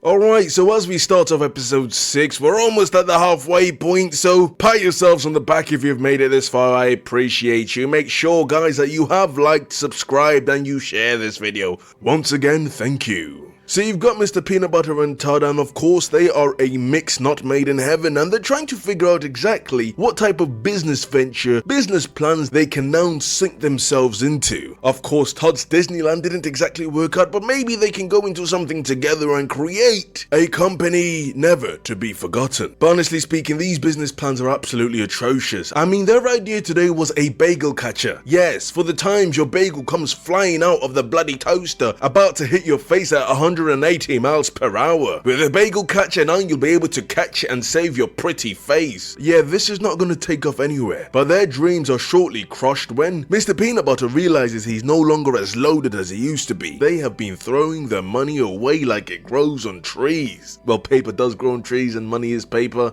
Well, it's made of paper in the US at least, because in the UK it's made of bloody plastic. But yeah, in their attempts to share this groundbreaking idea to their accountant, the accountant is solely there to let them know how horrific their financial situation is. And he's absolutely fed up of the idiocracy in the room, and I don't blame him. Discluding him, there's probably an accumulative 4 fucking brain cells in that room. The company PB Living is going under, and Mr. Peanut Butter needs to find some other form of income, or he's going to be absolutely dead broke to the point where he'll be on the streets unable to even afford a fucking dollar slice of pizza. I don't think they even do dollar slices of pizza anymore, do they? I'm honestly surprised it's taken this long for bankruptcy bankruptcy to occur. I mean, some of the things Mr. Peanut Butter spends money on, it's absolutely ridiculous. He clearly didn't have some sort of financial advisor, or he definitely wasn't listening to them. They literally paid kindergartners for the right to the game tag. Yeah. Being this stupid deserves to be a crime. Honestly, it's kind of admirable how optimistic Mr. Peanut Butter is, to the point of absolute delusion. So out Mr. Peanut Butter goes, a man on a fresh new mission to get some sort of job so he doesn't become homeless and lose everything and likely get a divorce due to financial circumstances. So he goes to wait to speak to his agent, an agent that he hasn't actually spoken to in years. So this agent of his, Ronnie, is supposed to come out with great news of prospective job opportunities for Mr. Peanut Butter, but unfortunately, Mr. Peanut Butter is left waiting hours upon hours upon hours upon hours, and the time just flies by, day goes to night, and Mr. Peanut Butter is left wondering what on earth is going on. So after waiting for an ungodly amount of time, he finally decides, you know what, I'm just gonna go into the office. I don't know why he didn't do that earlier on. He's got the bloody patience of a saint. As he walks into this office, he sees something rather unfortunate. Ronnie seems to have been into the kinky life, and kinky is quite the understatement.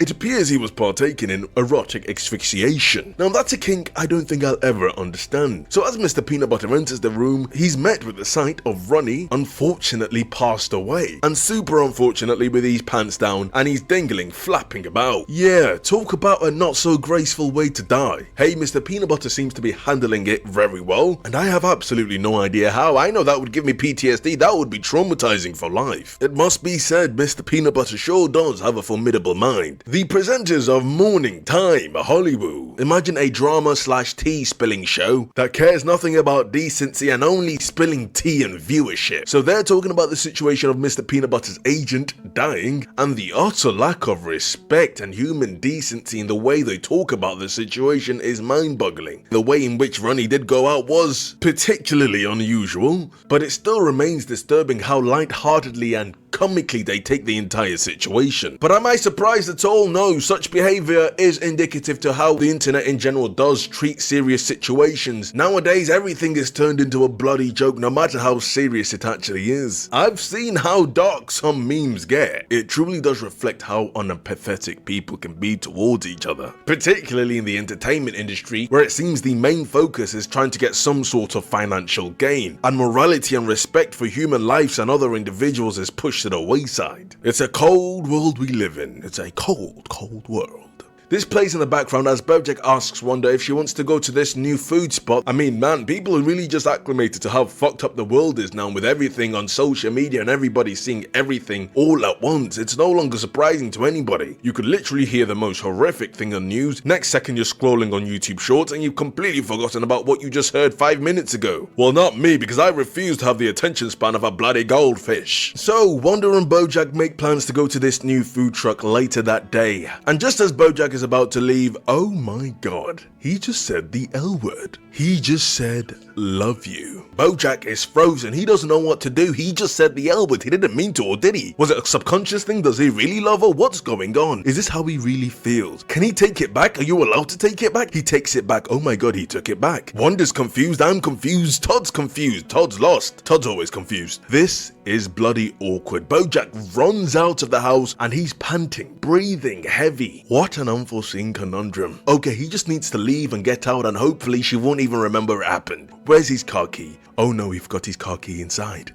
Oh shit. He has to go back inside, but he can't because he has to face Wanda again if he does. He just has to run. He has to run to set. There's no way he can go back inside. It's just too much pressure. So what BoJack decides to do is literally steal a baby's pram. Yeah, this is not the way to go about things. So now this baby and mother are absolutely bewildered, unsure of what the frick just happened, as BoJack rolls away in this pram, eager to get away from this situation. In other news, Diane has become privy of Mr. Peanut Butter's dire situation and is really starting to worry about what it could mean for their future. She urges Mr. Peanut Butter to actually search for a job so they can stay afloat and they don't end up homeless. However, it seems Mr. Peanut Butter doesn't exactly see any urgency in the situation, simply telling her that the universe will handle stuff out for him. He doesn't need to look for a job, the universe will bring a job to him. So basically he says he's just gonna go with the flow. Do exactly what helped him land his first role, his first big role. Just don't try and let everything come to you. Mr. Peanut Butter, you have been one lucky son of a bitch. Are you sure you're gonna get lucky again? I mean, it's Mr. Peanut Butter, he probably is, right? One thing you'll definitely learn is Mr. Peanut Butter is one lucky bastard. So instead of chasing anything or having any preconceived notions of what's going to happen that day or what job he's going to have next, he steps out into the world with happy thoughts and just walks about and waits for the world to come to him. Oh, it seems there's this flyer flying about trying to get his attention as if to say it's a ghost controlling it. Mr. Peanut Butter, here's an acting opportunity. You were right, the universe is coming to you. But oh wow, he keeps on pushing it aside thinking it's just rubbish and completely misses that opportunity. He finds himself stood in front of a lady footlocker and it says they're looking for a team player.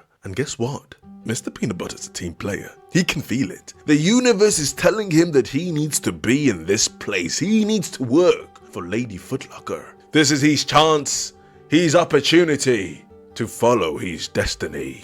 And so he applies for a job at Lady Footlocker and he ends up getting it. I mean, yes, he won't be making as much money as he used to, but hey, it's better than nothing, right? And I've got to say, I do love that about Mr. Peanut Butter. He doesn't think anything's below him. He just takes the days as they come and he's happy to be there. He walks in full of glee and he's ready to ask for a job. Now, and on the opposite end of the spectrum, someone who's not having such a great day is Princess Carolyn. She's been having an absolutely abysmal day. Spilt coffee all over herself, missed the elevator ride, huge sweaty armpits that everybody can see. She's exhausted, she's stressed, and she's getting absolutely no respect. But hey, she has Rutabaga there, and of course they have a great rapport at this point in time, and he manages to cheer her up in this very low point in her day. We also briefly hear about his marital issues, and that will not be the last time we hear about that topic. Princess Carolyn runs to get to where she needs to be. She tries to explain to her boss why she was late, but her boss is not hearing it at all. There is absolutely no place for excuses to him. He informs her about the death of Ronnie, Mr. Peanut Butter's agent, and Princess Carolyn found out that that morning was spent snagging up all of Ronnie's old clients. Now, of course, Princess Carolyn is eager to join in and get some clients for herself. But yeah, that doesn't exactly work out too good because all of the clients have already been snatched up apart from one. Do you want to guess who that client is? Oh yes, Mr. Peanut Butter. Now, ever since BoJack left the house, you can say he's been very distracted, constantly thinking about what on earth had just happened at the house where he ran off and took the baby's bloody pram. His mind is now stuck in a perpetual cycle about thinking about how awkward and bad what he said was and the fact that he took it back. He said, "I love you," and then he said, "No, I don't," and ran away. What on earth? Surely this is it. There's no coming back from this. He has to break up with her. What's he going to do? He asks Diane for insight on what she thought about this situation, but honestly, she's too busy in her own world worrying about becoming homeless. She's stealing the food from set. Oh yeah, you can tell that financial situation is down the drain. Mr. Peanut Butter, you need to get the money up. Diane isn't in the right state of mind to be giving out advice. She's far too preoccupied with her own things. So BoJack, being the mature adult that he is, instead of coming face to face with the consequences of his actions, he decides that the best idea is to stay away from Wanda as long as he possibly could. So after a long day on set, prolonged by BoJack intentionally trying to make it as long as possible,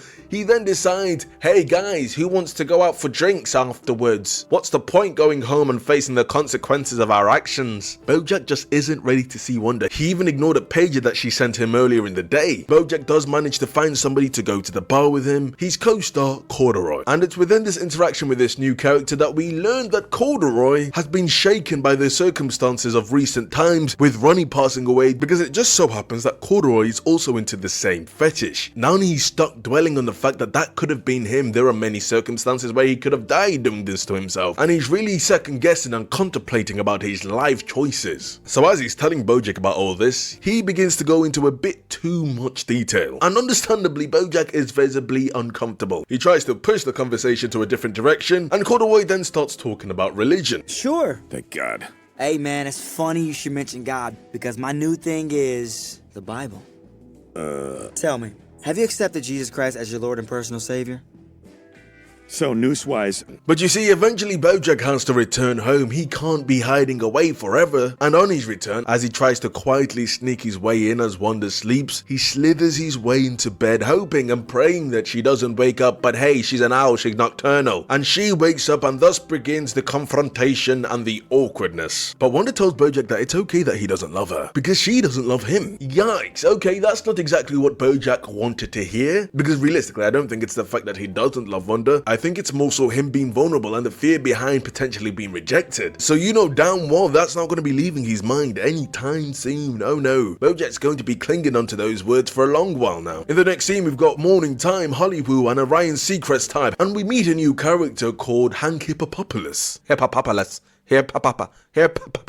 Now this character has been introduced to discuss his new show. You're probably wondering who the frick is Hank Hippopopoulos. Oh, don't worry, just you wait. This is the character we'll be learning far more about in the next few episodes. Don't be fooled by his witty charm, because he ain't much of a good guy. I just need to stop with the accents. I think I'm just atrocious. I apologize once again. It's the next day, and Wanda once again reiterates to BoJack, "Don't worry, I don't love you either, BoJack." And my goodness, this is eating away at BoJack, even though he's the one that said it first. But as I mentioned earlier, I think BoJack does love Wanda. I think this is the closest thing that he knows to love. So the fact that she's said this probably makes him feel like his fears are coming true. I mean, after all, we all know that BoJack isn't exactly the best at conveying his emotions. In a mature and considerate way, anyways. About Mr. Peanut Butter, he's having an absolute blast of a time. All the ladies love him. He's a charmer. He's good with the words, and hey, he's a cute dog. He's turned this place into his own bloody concert. Princess Carolyn happens to be there trying to get some new shoes because her shoes are all messed up, and she spots Mr. Peanut Butter. Being Mr. Peanut Butter's agent maybe wouldn't be such a bad idea after all. He's just so likable and everybody loves him. On Princess Carolyn's trip back to work, she runs into Rutabaga once again, and Rutabaga fills her in on something a little bit secret that nobody else knows. He tells her about one of Ronnie's clients that hasn't been disclosed to anybody else, apart from him supposedly. Beloved novelist J.D. Salinger, apparently someone so reclusive that he faked his own death. Now of course, Princess Carolyn's inquisitive and questions why on earth he would tell her something so big, something that he could have taken advantage of, and he simply says, "Because I like you." Oh, he's trying to spit some game. He's trying to get in them draws. Princess Carolyn, you better keep your eyes on him. Or maybe he's not too bad after all. Maybe my gut feeling about him is wrong, or is it? Later on, Corduroy is sitting in BoJack's trailer as BoJack walks in, and he has something in his hands. Oh, it's his bloody choking kit. He even has a fancy wooden box. He hands it over to BoJack, urging him to keep it for him. He doesn't want to throw it away, but he also doesn't want to be around it. For the sake of his own life, he needs to be rid of this thing, so he begs BoJack to keep hold of it. He has a girlfriend who loves him and would hate to see him back at this again, back in this death trap of a kink. Now BoJack somehow taken what Corduroy said, the fact that his girlfriend loves him and would not want to see him die from such a thing. He manages to derive his own twisted interpretation from this and thinks, maybe if I put myself in a potentially deadly situation in front of Wanda, she'll surely show how much she loves me by urging me to not do it. So he decides, you know what, Corduroy, I'll take this off your hands. But as Corduroy has now given him this kit, BoJack questions why you even need such fancy gizmos when technically you can use anything like a normal belt. Yeah, you shouldn't have said that, BoJack, because you've just given Corduroy ideas. Oh no, I'm worried. Now later on, BoJack has returned home and he begins to divulge all this information about his qualms and troubles having to deal with this sickness, this rather perturbing kink he has that he can't stop thinking about. Erotic asphyxiation. What is he to do? He tells her just how dangerous it is and how life-threatening it is, and that he knew if she loved him, she probably wouldn't want him to go through with it. But BoJack, you fail to see that Wanda's not an absolute idiot because she sees right through all of this, and she tells him, hey, go right ahead with it. I ain't stopping you. But BoJack is not playing around, he doubles down. This situation is becoming more intense by the second, and Todd is in the middle of all of it. It's rather unfortunate. I mean, look, it's making him act out. It's like seeing two parents about to be divorced. Think of the children. Princess Carolyn has found the whereabouts of J.D. Salinger, who's initially uninterested completely about reigniting any sort of career and showing himself back in the limelight, completely drained and tired of all the hate and negativity that he was surrounded with. He has absolutely no urge to try once again to rejuvenate rejuvenate his career. But Princess Carolyn has got the gift of the gab. She knows how to talk her way into and out of any situation. So she manages to convince him to be her client. So Princess Carolyn and Mr. Salinger pitch their idea to the head of programming, Wanda. Yeah, promoted all the way to the top after a 30-year coma. Let's not forget the ridiculousness of that. Now DJ Salinger, he's got all these ideas that don't make any sense, ideas that are crazy, ideas that are stupid, and Princess Carolyn is mind-boggled, confused. Oh no, we're not going to get any sort of deal, are we? But surprisingly, they do. It was a game show where the audience members would ask the celebrities questions. Despite Princess Carolyn's reaction to this, Wanda was actually really into it. Princess Carolyn is even more surprised by that, but hey, game is game, and money is money. We finna get into it. And the running title for the show is going to be Stars and Celebrities. What do they know? Do they know things? Let's find out. Now that right there is a brilliant name. But there's one thing left, one piece of the puzzle, one mystery. Who's going to be the one? Energetic, enthusiastic, enthralling, captivating enough to host the show. And one person comes to Princess Carolyn's mind, Mr. Peanut Butter. And just like he said it would happen, the world has offered him opportunity. She later ends up going to Lady Footlocker to find Mr. Peanut Butter and asks him if he's willing to host the show, and he emphatically says, yes, I'll do it. I'll host the show. I knew the universe loved me. And after such a successful day, Princess Carolyn was expecting some sort of recognition. She really did her shit. Surely she was going to get some sort of respect from the hard work she was putting in. The boss calls everyone around. He starts a speech talking about the dedication and hard work and this and that about a particular worker. Surely it has to be Princess Carolyn. But no, it wasn't. Yeah, it wasn't even about Princess Carolyn. It was about this bloody frog, and he caught a bloody bagel. Yep, that's it. That's all it was about. Princess Carolyn gets no sort of recognition, no sort of respect. And it's really unfortunate. BoJack, of course, is still doubling down on his plans to go through with this. Wanda still refuses to tell him that she loves him. And she states, hey, let's address the elephant in the room. Whilst there was literally an elephant in the room, do you get it? Do you get the comedy? Do you get how that's funny? But BoJack is not ready to give up. So he begins to go through with the plans. He inserts his neck in the rope and he is ready to pull the lever. This had to be the moment that she would tell him to stop, but she didn't. Where's she going? Wanda, come back. Maybe she doesn't love him. Maybe she wasn't lying. How dare she not care? He attempts to run after her, forgetting he's got this bloody rope around his neck, and oh no, he's actually choking now. He might die. He's grasping and begging for air. Wanda ends up running back into the room. I guess she does care after all. She must have thought he was bluffing. I think he thought he was bluffing as well. And she finally admits, okay, I do love you, BoJack. Are you happy now? Just get that thing off your neck and please don't die. And BoJack got exactly what he wanted. That bloody approval. He escapes this kink death trap, finally at peace knowing that she does indeed love him, whilst still not admitting that he loves her. Yeah, how bloody ironic. But it honestly couldn't be any more obvious that he does. And I think Wanda sees that too. We're met with Princess Carolyn in her office all alone, wondering why she even bothers going through the effort of trying to be a great employee, trying to be the best that she can be, do the best for the company when she doesn't even get a morsel of respect, an ounce of admiration or regard from any of her co-workers. She gets nothing. What is the point? And that is so damn relatable. It reminds me of certain jobs I've had. Imagine doing your best, trying to be the best you can be, only to be given more of a workload, the same exact pay, and still zero appreciation. Working in an environment where you don't feel appreciated can be bloody soul crushing. But Rutabaga is there for her in that moment, and it is really sweet. It's honestly adorable. He gives her what he calls a movie star speech, and it lifts her spirit. There's a brief silence, and Rutabaga lets her know that he's getting a divorce from his wife. This episode ends on a particularly depressing and dark note. Our boy Corduroy. BoJack attempts to return Corduroy's kit, only to find him dead. He went too close to the sun, and he finally got burnt. Episode 7.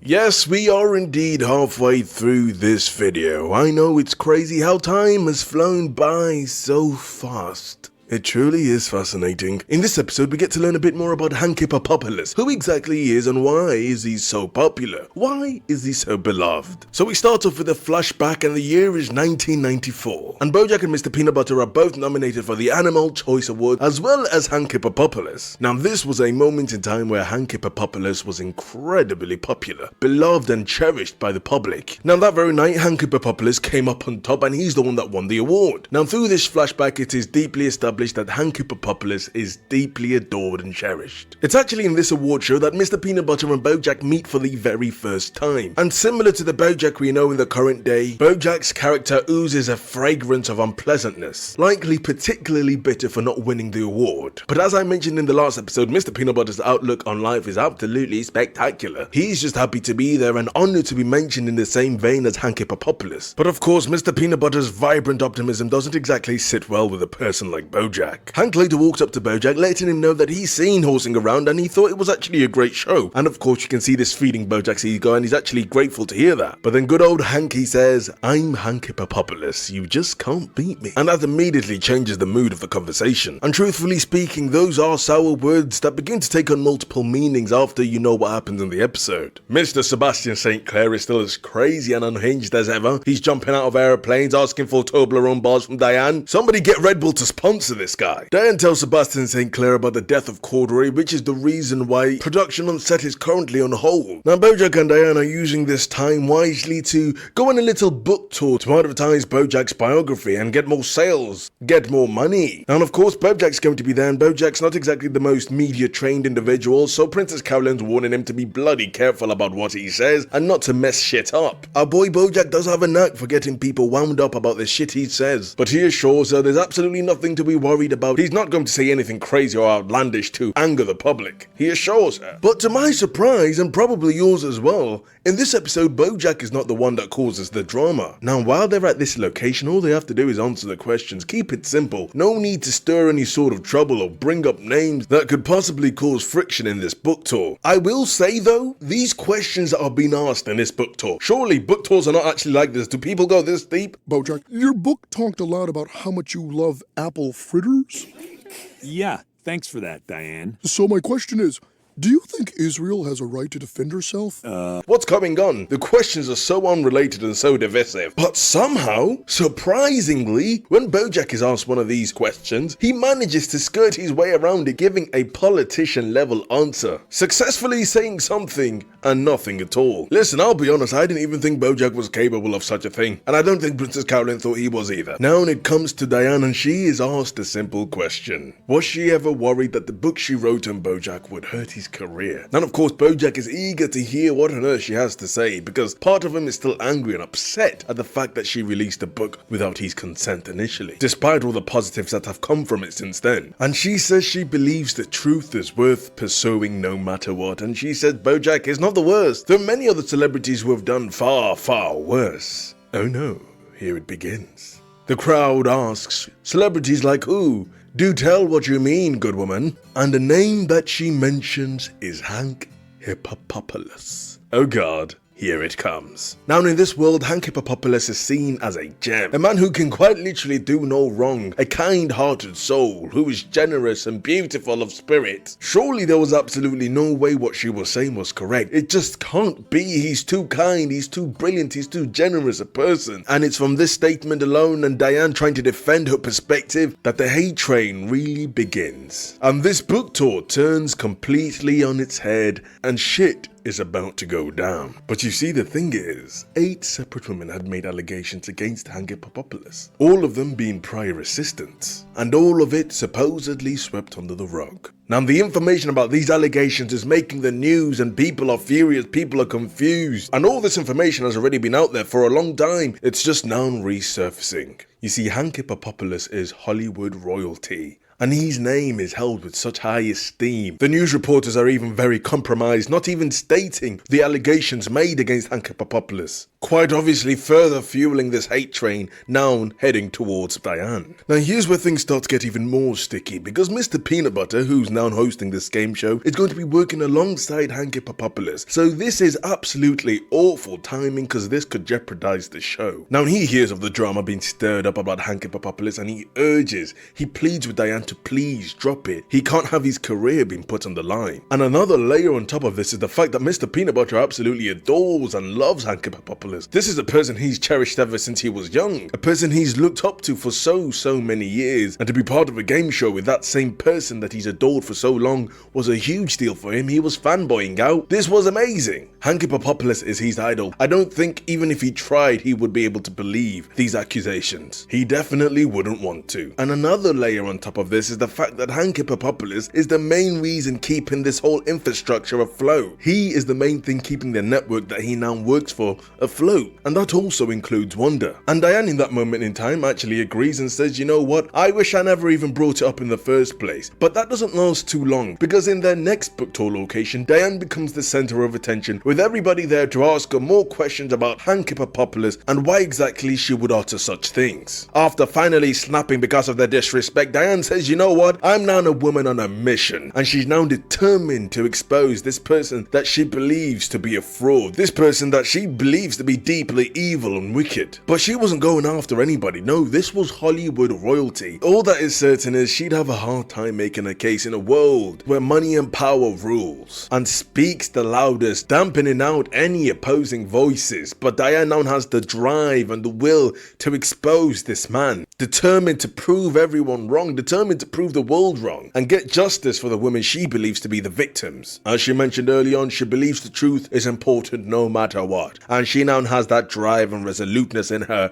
to pursue the truth. But will she succeed? That's the real question. Next thing you know, Diane's on the news and it's heavily favored against her. She's debating a point and she's furious and angry at the fact that the clearly compromised journalists aren't even able to at least say what Hanky Papopoulos is being accused of. And of course, BoJack's trying to get in the middle of this. He's kind of tired of Diane getting all this attention because, hey, the book tour was meant to be about him. He's meant to be getting the attention, the approval, the praise. But no, this has turned into a Diane episode, and he is visibly upset about that. He cares very little about what's going on about these accusations. He wants the eyeballs on him. Now Wanda's also in a bit of a precarious situation because she of course is the head of this network, and if Diane continues with what she's doing, the network could be forced into bankruptcy if Hank was to actually go. She's stressing, she calls BoJack letting him know people would be out of a job, she'd be out of a job, Mr. Peanut Butter would be out of a job. She's saying this could be an unfortunate situation for many people. Honestly, it's instances like this that really make you analyze the human psyche, because I assume most people would say yes, the most important thing is finding out the truth and getting justice for these potential victims. But let me ask you a question. How many of you would invert that answer if exposing said truth would put your livelihood and the life of you and your family in jeopardy? Just how important exactly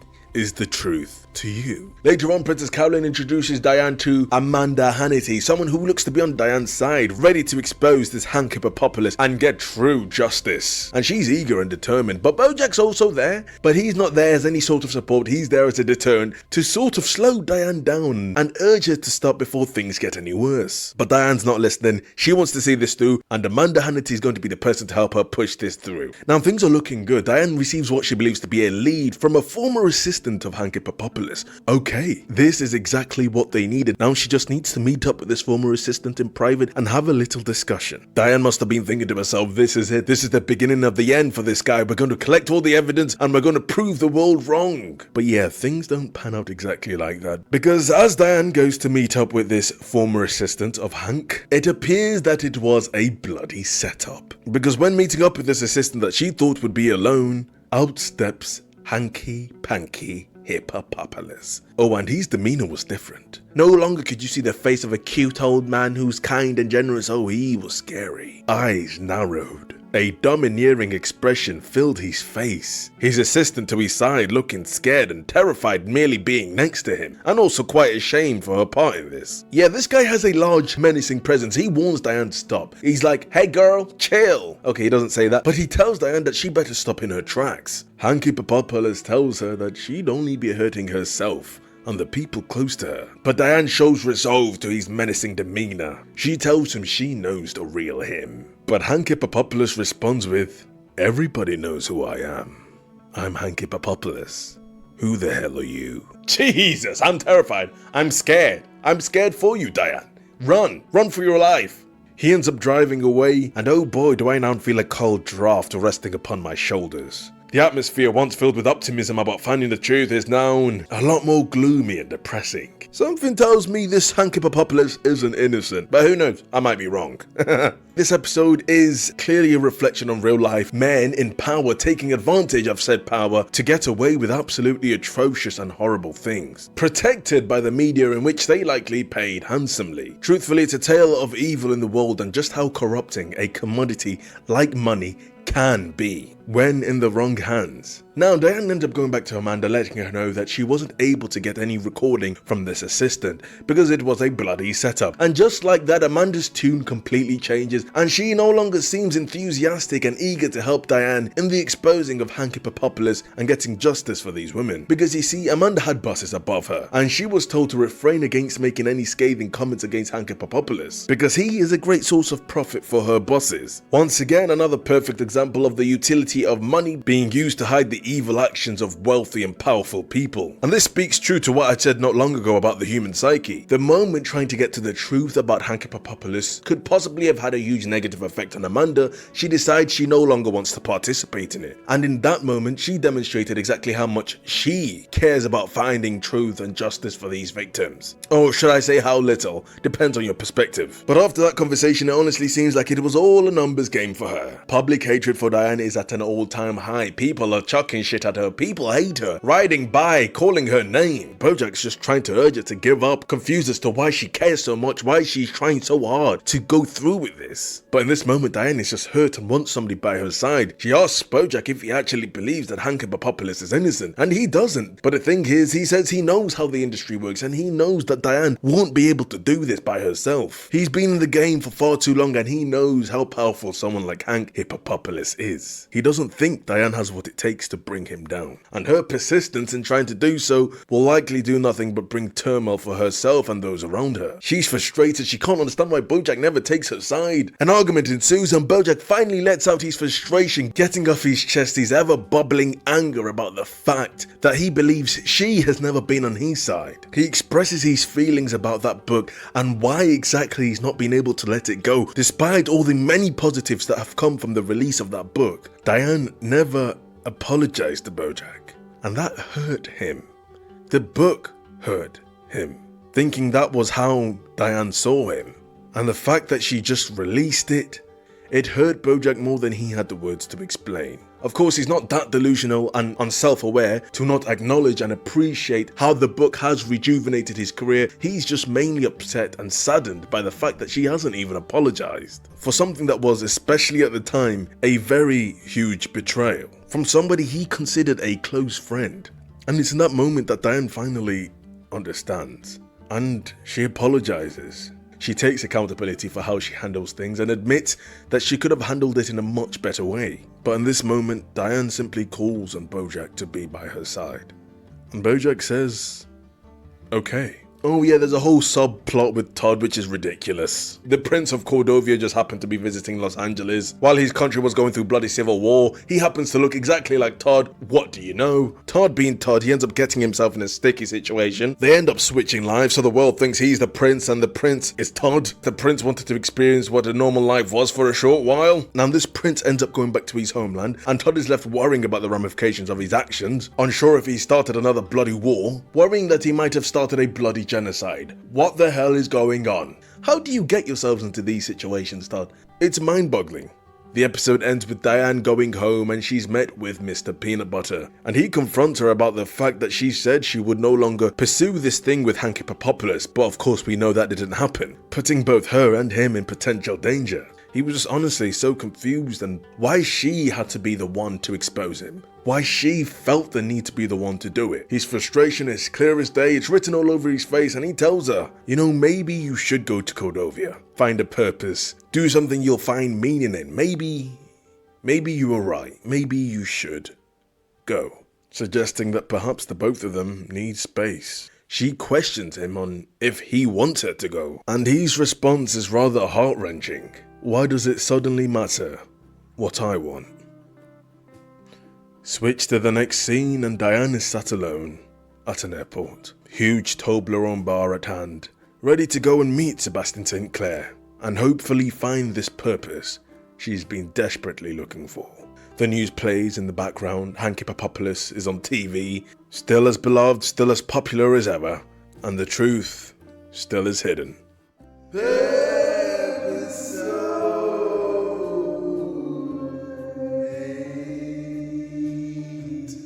So we are here in episode 8 and BoJack is preparing to be a guest star in the game show that Mr. Peanut Butter is going to be hosting. There's this really cool tracking shot with 2D animation and I absolutely love the way this looks. Now this is going to be the first episode of this new game show and it's a massive deal for Wanda because of course she's the head of this network, so if it does bad it makes her look bad. And of course knowing how BoJack is, she's initially a tad bit worried how he's going to come across on TV, so she pleads with him to please be on his best form. I mean, I don't really blame her, she's very worried about how little he seems to actually care and how nonchalant he is about the whole thing. And BoJack happened to be incredibly honest, maybe a bit too honest to Wanda, straight up telling her, hey, I don't care about this at all, I'm only doing this because I care about you. If it wasn't for you, I'd be running out of here. I fucking hate this situation, I hate my life, I want to do a backflip. Okay, he doesn't say any of that, but essentially he lets her know that he has absolutely no part of him that wants to actually do this, but he's only doing it because of her. Hey, how brutally sweet and honest. Wanda's just happy that he'll agree to take it seriously, so hey, that's good enough for Wanda. And she tells him, go ahead and break a leg, have an amazing time for what will turn out to be an incredibly eventful show. Say hello to Mia, she's the new side character. You see, Mia is a young mouse with something to prove. She's intelligent, bold, and eager to show the world what she's capable of. She graduated first from her class from a prestigious university and has worked hard to get to the point she is. And she's not willing to let anybody stand in her way. And off the bat, she kind of has a negative impression of Todd and rejects his childlike nature, his seeming lack of willingness to take things seriously and actually put his best foot forward. This is the bloody real world where life is tough and everything's difficult and shit will beat you down. And Todd, he was living in a bloody fantasy full of lollipops and rainbows and shit. Wake up. But honestly speaking, how Todd manages to interject himself into situations where he has absolutely no right being in, it is honestly mind-boggling. The jobs he somehow ends up getting, the experiences he has. He's somewhat like Homer Simpson in a sense if you think about it, because Homer Simpson realistically is an absolutely degenerate, irresponsible, idiotic man that we all love. But despite that, he still works as a bloody lead engineer at a power plant or something, and he's also been to the moon. Explain this, ladies and gentlemen. The world is not fair. Now the show is soon to commence and Mr. Salinger's also had enough of Todd being an absolute childish menace, tired of his jovial foolishness. Now he lets his expectations be known to all his employees. It is showtime. It's time to perform. It is time to have this show be the best thing ever to grace the human race. People had to really lock in. He even set a prize for the person who later stands out above the rest to him. That lucky individual, that person who is willing to work to stand out above the rest, will get a beautiful pen. But this wasn't any ordinary beautiful pen. No, this pen also came with a fancy box. Yes, it probably cost about $10. That's expensive. Now Mia, she's hungry. She's eager to claim this pen as her own. Not only does she want to prove to herself that she's a cut above the rest, but she wants to also prove this to Mr. Salinger. These are the steps she needs to take to get to where she wants to get to eventually, because this is only the beginning. She is destined for greatness. The game show is about to start. Hollywood stars and celebrities, what do they know? Do they know things? Let's find out. The show starts, Mr. Peanut Butter comes flipping out, introducing himself to a roaring crowd of fans, clapping and shouting, "Woo, Mr. Peanut Butter!" BoJack is on standby, ready to enter whenever he's called, as per usual, having absolutely no respect for Mr. Peanut Butter whatsoever. Princess Carolyn tells BoJack to play nice because this was a bloody big deal for Mr. Peanut Butter, and he can't just ruin it because of his unresolved feud with Mr. Peanut Butter that Mr. Peanut Butter doesn't even seem to be aware of. But of course, it's not always exactly the best listener, but hey, we'll see what happens. Mr. Peanut Butter introduces him on stage. "Welcome, BoJack, come on stage." The fans are clapping. There's a little brief chit-chat and introduction to one another, and the game show begins. Now, I'm not sure if you were assuming this was going to be a game show that actually made any sort of sense, especially with the name Hollywood stars. What do they know? Do they know things? Let's find out. But this game show lacks any rhyme or reason. Nothing makes sense. It's all confusing. The first round is called round 2. It's absolutely illogical. I'm confused. As the show goes on, the silly antics just keep on continuing and BoJack is getting more and more aggravated. Because not only does the show make no sense, it seems Mr. Peanut Butter is also finding some sort of joy in this. We cut to Mia and Todd and they're both working behind set. And Todd is divulging the information of how he miraculously became associate producer on set. How? How did he get that role? Somebody explain. How does he do this? This is some sort of dark magic. Well, it turns out the reason he got this job was because of his connection to Mr. Peanut Butter. Yeah, that's the thing about life and climbing up the ladder of success. A lot of the time, it's not just about what you know, it's about who you know as well. And I guess Todd just happens to be close to very powerful and successful people. Now Mia, of course, being somebody who's worked very hard to get to the place she is in life and achieve the things she has achieved in life, is somewhat upset by that information. And it stings quite a bit. Once again, this draws a parallel to Homer Simpson, and the particular episode I'm thinking of is Homer's Enemy. And if you've watched it, you know what I mean. But hey, she doesn't let this discourage her, and she uses this as motivation to make sure she wins that bloody pen. It's more than a pen. It is a symbol of what she's worked hard for, and an indication that she has what it takes to make it big. Now back to this show, Mr. Peanut Butter's not pulling any punches, and by golly, he's not being nice at all. BoJack is soon to throw away any sort of civility he initially had, because the ruthlessness in some of Mr. Peanut Butter's questioning is absolutely grinding his gears. Mr. Peanut Butter was piecing him up, and BoJack was not appreciating a second of it. He even rudely gets referred to as a small celebrity upon the introduction of one Daniel Radcliffe. Yes, Daniel Radcliffe is in this. Mr. Potter.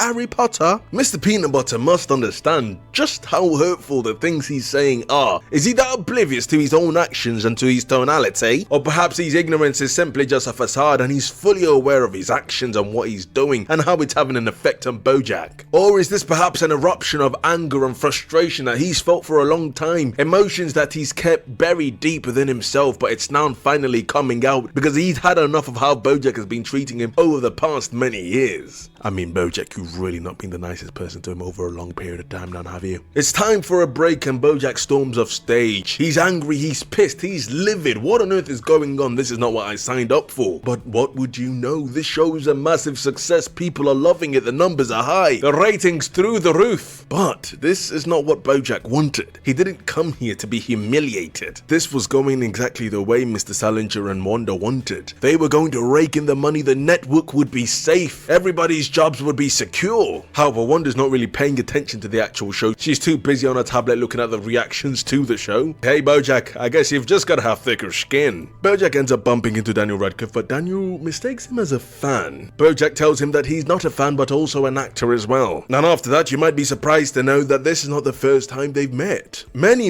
years ago, they ostensibly had a rather genuine and sincere moment together. And it appears that sincere moment turned out to be a whole crock of shit. That entire interaction was an absolute blow to BoJack's ego. Did he actually forget who BoJack was? Or was this some sort of show of dominance and superiority to BoJack, now that he's now surpassed him in fame? The game is underway. BoJack and Daniel, they're going head to head, each one answering questions. Daniel gets very simple first grade questions, the type of questions you get in bloody kindergarten. What's 1 + 1? 2, well done, here's a bloody lollipop. While BoJack is getting bloody PhD arithmetic science degree questions, whatever that means. It's clear to see that BoJack has now become the butt of the joke in this show. Everyone's laughing at him, not with him, and BoJack can sense it all and he's had enough. The bloody geezer Daniel Radcliffe won't even say his name right. This is absolutely diabolical. Daniel, I thought you were better than this. Why are you so cruel? But hey BoJack, this could be seen as karma for your actions. Some of this shit is funny. Now, during one of these questions, where BoJack is given the task of writing a bloody essay,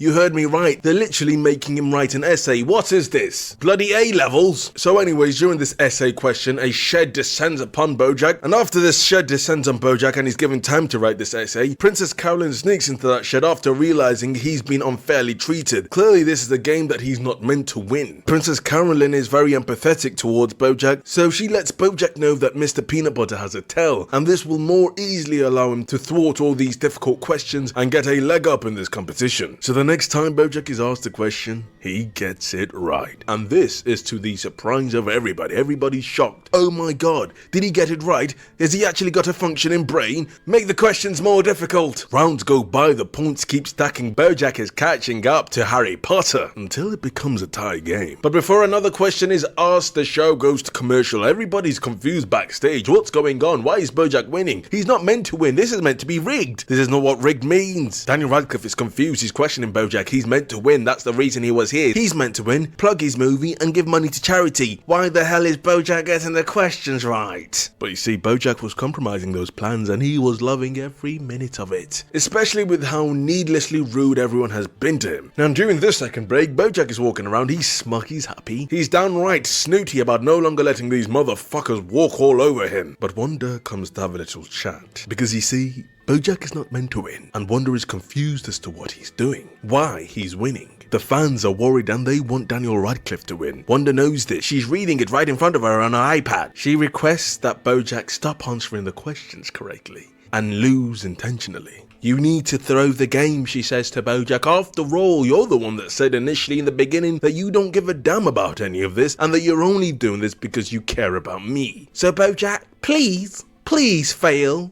Please lose for me. BoJack, initially not wanting to agree with it, contemptuously gives in to her request. The game is back on and BoJack is once again asked a question, and this time he gets it wrong, and thus begins the scathing and rude comments once again. And it's the second the rude comments begin once again that BoJack throws away any sort of agreement he had with Wanda right out the window, and he instantly rebuttals with some harsh blows of his own, bringing into play the fragility of Mr. Peanut Butter's marriage with Diane. Oh boy, BoJack, you really went there. Now shit was about to truly erupt, but this was TV gold. Mr. Salinger really landed on a gold mine. This was going to be excellent. The ratings would be through the roof. This is excellent TV. Fuck the game show. Mr. Peanut Butter turns this into the show. Seats are brought on stage and they really start to dissect their problems with each other. This was a drama-filled discussion, one that honestly sees certain truths be brought to the forefront. Mr. Peanut Butter unveils what's been eating at him for such a long time, a secret that he's kept to heart, hidden so well that BoJack could have never even guessed. He knew that BoJack kissed Diane. Diane doing the right thing and communicating to her husband about the entire situation. And he expresses to BoJack that in that moment he was hurt so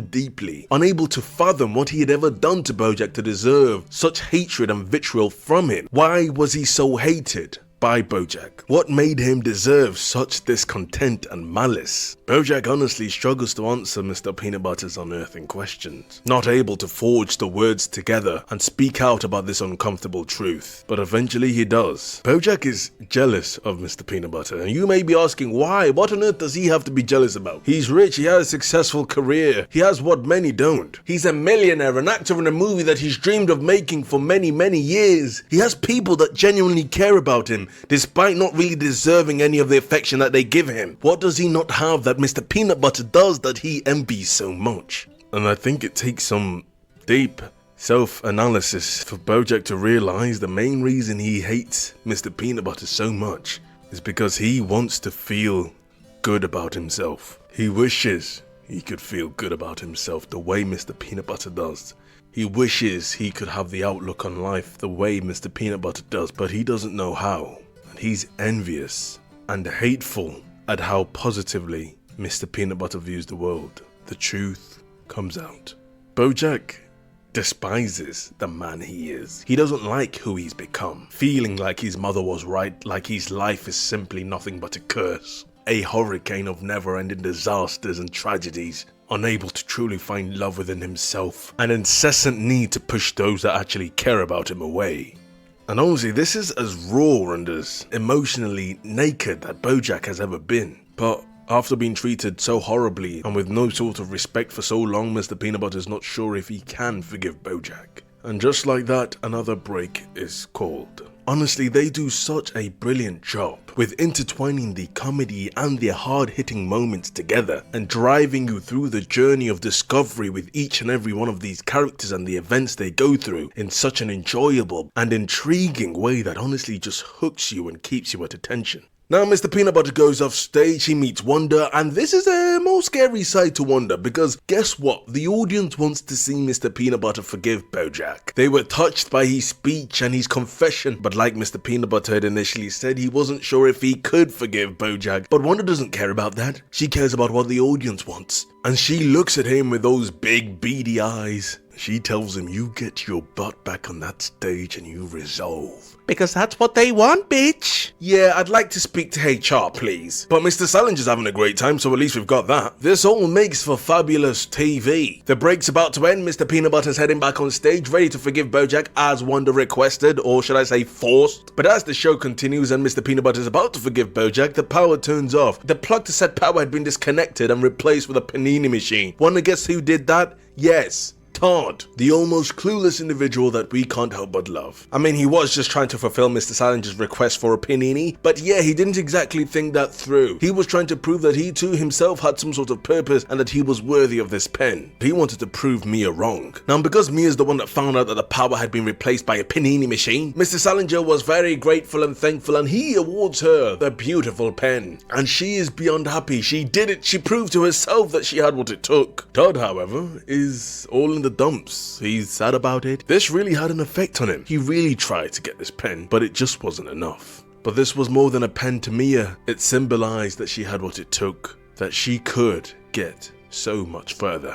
Towards the end of the episode, Mia sees how sad Todd is about the whole situation and not winning the pen. So, now that she'd proved to herself that she could win the pen, she gives the pen to Todd because she already has what she needed. But it turns out Todd was running a scam the entire time. He wasn't actually as sad as he portrayed himself to be. He was just trying to trick her into giving him the pen out of pity. And it worked. She was trying to let him know that it wasn't about the pen though, it was about being chosen by Salinger and it symbolizing something greater, but he didn't care about that. It was the pen he was looking forward to. So yeah, that's the whole little side plot with them. It's cute, it's adorable, I liked her as a character. Back to the main stage, Mr. Peanut Butter's giving his speech. I really don't know how much of this is coming from a genuine place and how much he actually forgives BoJack, because it was only a few minutes ago he was saying he was unsure if he ever could forgive BoJack. Perhaps just years of disrespect had reached this limit. Maybe there really is no coming back from this, but it's the Hollywood industry and people fake shit. It's not exactly known for being incredibly genuine now, is it? The fans wanted resolution, and Wanda made sure it happened. Daniel Radcliffe is seeing all of this confused and baffled at the fact that Mr. Peanut Butter is able to forgive BoJack, a man who kissed his wife. It was at that very moment that Wanda actually heard what on earth was going on. She'd been too busy paying attention to her iPad, she didn't actually look and see what was going on the show. And she had absolutely no idea that BoJack and Diane ever had any sort of thing. But Daniel Radcliffe does come up with an idea, a really stupid, nonsensical, dumb idea about how BoJack can make it up to Mr. Peanut Butter. All BoJack has to do is make out with Mr. Peanut Butter, because then that would equal things out, because Mr. Peanut Butter and Diane would have had the same experiences. Ta-da! Just do that. Yeah, I'm sure that's the best thing to do. Oh, they're actually doing it. Oh. Okay. What on earth is going on? So Mr. Peanut Butter and BoJack end up making out to hopefully heal the friendship. Was there ever even a friendship? So BoJack wins this game instead of Daniel Radcliffe, and he's awarded a whole bunch of money, and it's coming down in this huge sack attached to a rope, slowly dropping inch by inch. BoJack had decided to go double or nothing. This is where we see the inconceivable extent to BoJack's pettiness and selfishness. In retaliation to Daniel Radcliffe completely saying his name wrong the entire night, there was absolutely no way he wasn't doing that on purpose. It was very obvious. But who gives a damn about that? This is for charity, BoJack. It's more than about you and Daniel Radcliffe. It's for a bigger purpose, and you should know this. All BoJack needed to do is name the lead actor in Harry Potter, the man standing right beside him. That's all he needed to do, and he knows the name. But his pettiness took over him, consolidating into every orifice of his soul, and he refuses to answer the question. And the money burns. To let that pettiness get in the way of donating $1 million to those in need truly shows how vindictive and honestly blindingly selfish BoJack can be. And he does it with a smile on his face. Episode 9. We're on episode 9. Episode 9. Episode 9. Alright, enough of that. So we start off episode 9 in another flashback. In this flashback we see Secretariat with President Nixon. The year is 1972. It's a time of conflict and Secretariat is meant to be going out to war. But he pleads with President Nixon to make him an exception, that he shouldn't be enlisted into this war. Think about all these ravenous fans that would be so upset if he was to die. But President Nixon is not afraid of the fans. He fears not these ravenous fans. But Secretariat is desperate, he's eager, he's begging, telling the president that he'd do absolutely anything to not have to go to this war. And in the next scene it appears his cries were heard. Little BoJack is watching Secretariat do an interview after just winning a race, and in this interview Secretariat praises his brother for being a hero and standing up for the American way and going to war, and of course praising Nixon for being one groovy dude. He definitely wasn't paid to say that. So what exactly was the agreement? Did Secretariat's brother just take his place? Now during this interview BoJack is watching Secretariat and he's full of joy, and he notices his hero smoking a cigarette. So of course in seeing this he tries to imitate his hero, his idol. And he knows his mother smokes cigarettes as well, so he goes into his mother's purse. He pulls out a cigarette and decides to light it up. He takes one good puff.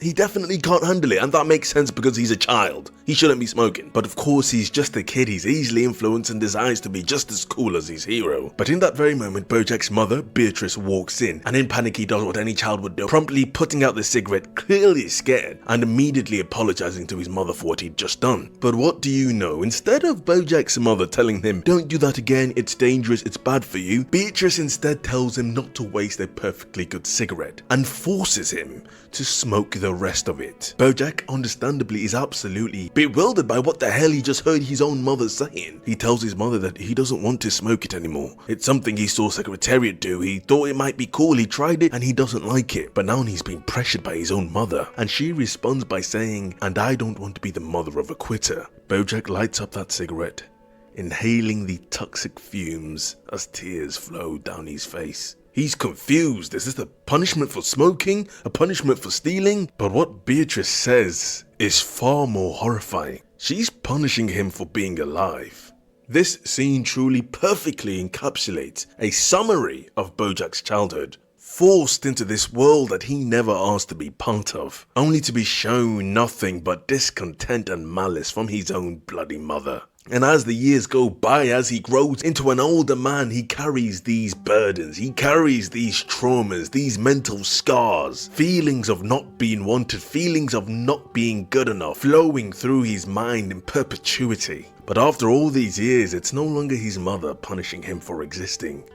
It's himself. And in the next scene we see BoJack smoking a cigarette, and he throws the cigarette out and it ends up causing a fire that takes the power out for half the bloody neighborhood. And if not for Todd calling an ambulance, it could have been very bad. Yeah, BoJack, you make it incredibly hard to feel sorry for you. BoJack arrives on set, and to his dismay, everything's been changed. What's going on? The script has been altered. Oh no! The bloody greedy studio execs have gotten their hands on things, oh god. Things had been changed and the Nixon scene had been completely stripped away. And of course, to someone like BoJack who wants this to be an absolute truthful telling of the life of Secretariat, this is completely blasphemous. To take away such a pivotal part in the life of Secretariat, a turning point that demonstrated if Secretariat was morally corruptible, diving into the dark and complicated mind of his hero. But that's supposedly now gone, it's now replaced with some sort of Christmas scene. What do you mean? What's going on? Whoever signed this off needs to be in jail. Now the reason this is happening is because during the film's hiatus, the studio execs and the higher ups decided that people don't want controversy, so let's make it as family friendly as possible, completely skinning any sort of substance that was meant to be in the movie initially, now replacing it with something that doesn't even resemble the original story. But hey, I guess I'm not too surprised because that's the main thing the higher ups care about, right?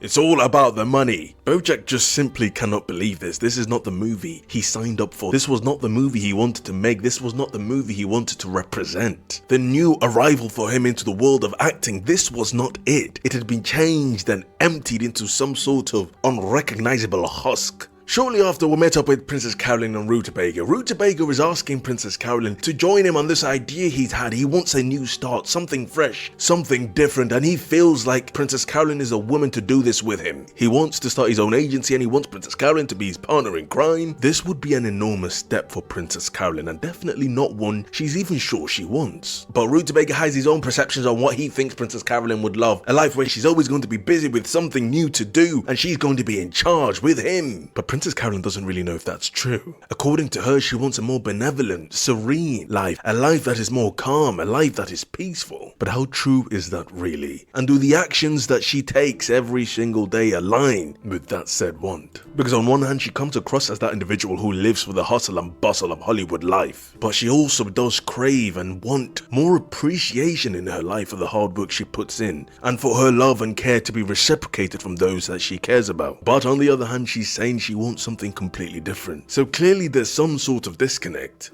So about Sebastian Sinclair, we learn a bit more about him. Of course, we now know that Diane is with him because she left in the last episode to go meet him. Now, he used to be an extremely wealthy guy. I'm assuming he still is. He had experienced all the experiences probably, but he still had a feeling of emptiness in his heart, like he needed to do more, like there was a bigger purpose for him. Now, with this revelation came the idea to travel the world and help those in need, and this is of course a very honorable cause. But honestly, as the episode does go on, we begin to really start to see the truth about Sebastian's intentions and how honorable they actually are. We'll get back to Sebastian Sinclair shortly. BoJack is speaking with Kelsey, telling her how unhappy he is about all these changes, and he really starts challenging Kelsey on being complacent about such a huge change. A change that absolutely dismantles and alters the fundamentals of the film. She tells BoJack even if she did want to change things back to how they were, this was beyond her. She didn't have the power to do anything. Even if she wanted to finish the Nixon scene, they don't have an Oval Office set. But BoJack has an idea. How about they just sneak into the bloody Nixon library? That sounds pretty dangerous, but BoJack is trying to convince her because in this Nixon library there would be an Oval Office replica. They sneak into the Nixon library, get the shot, show it to the producer, they'd absolutely love it, bing bang bosh, everything would be back to normal. I hope it's going to be that easy. It's not? Okay, I guess we'll see what happens. After a little bit of contemplation, she agrees to go with the plan. Even though she might not show it, she has pride in her work, and these changes that have been made to Secretariat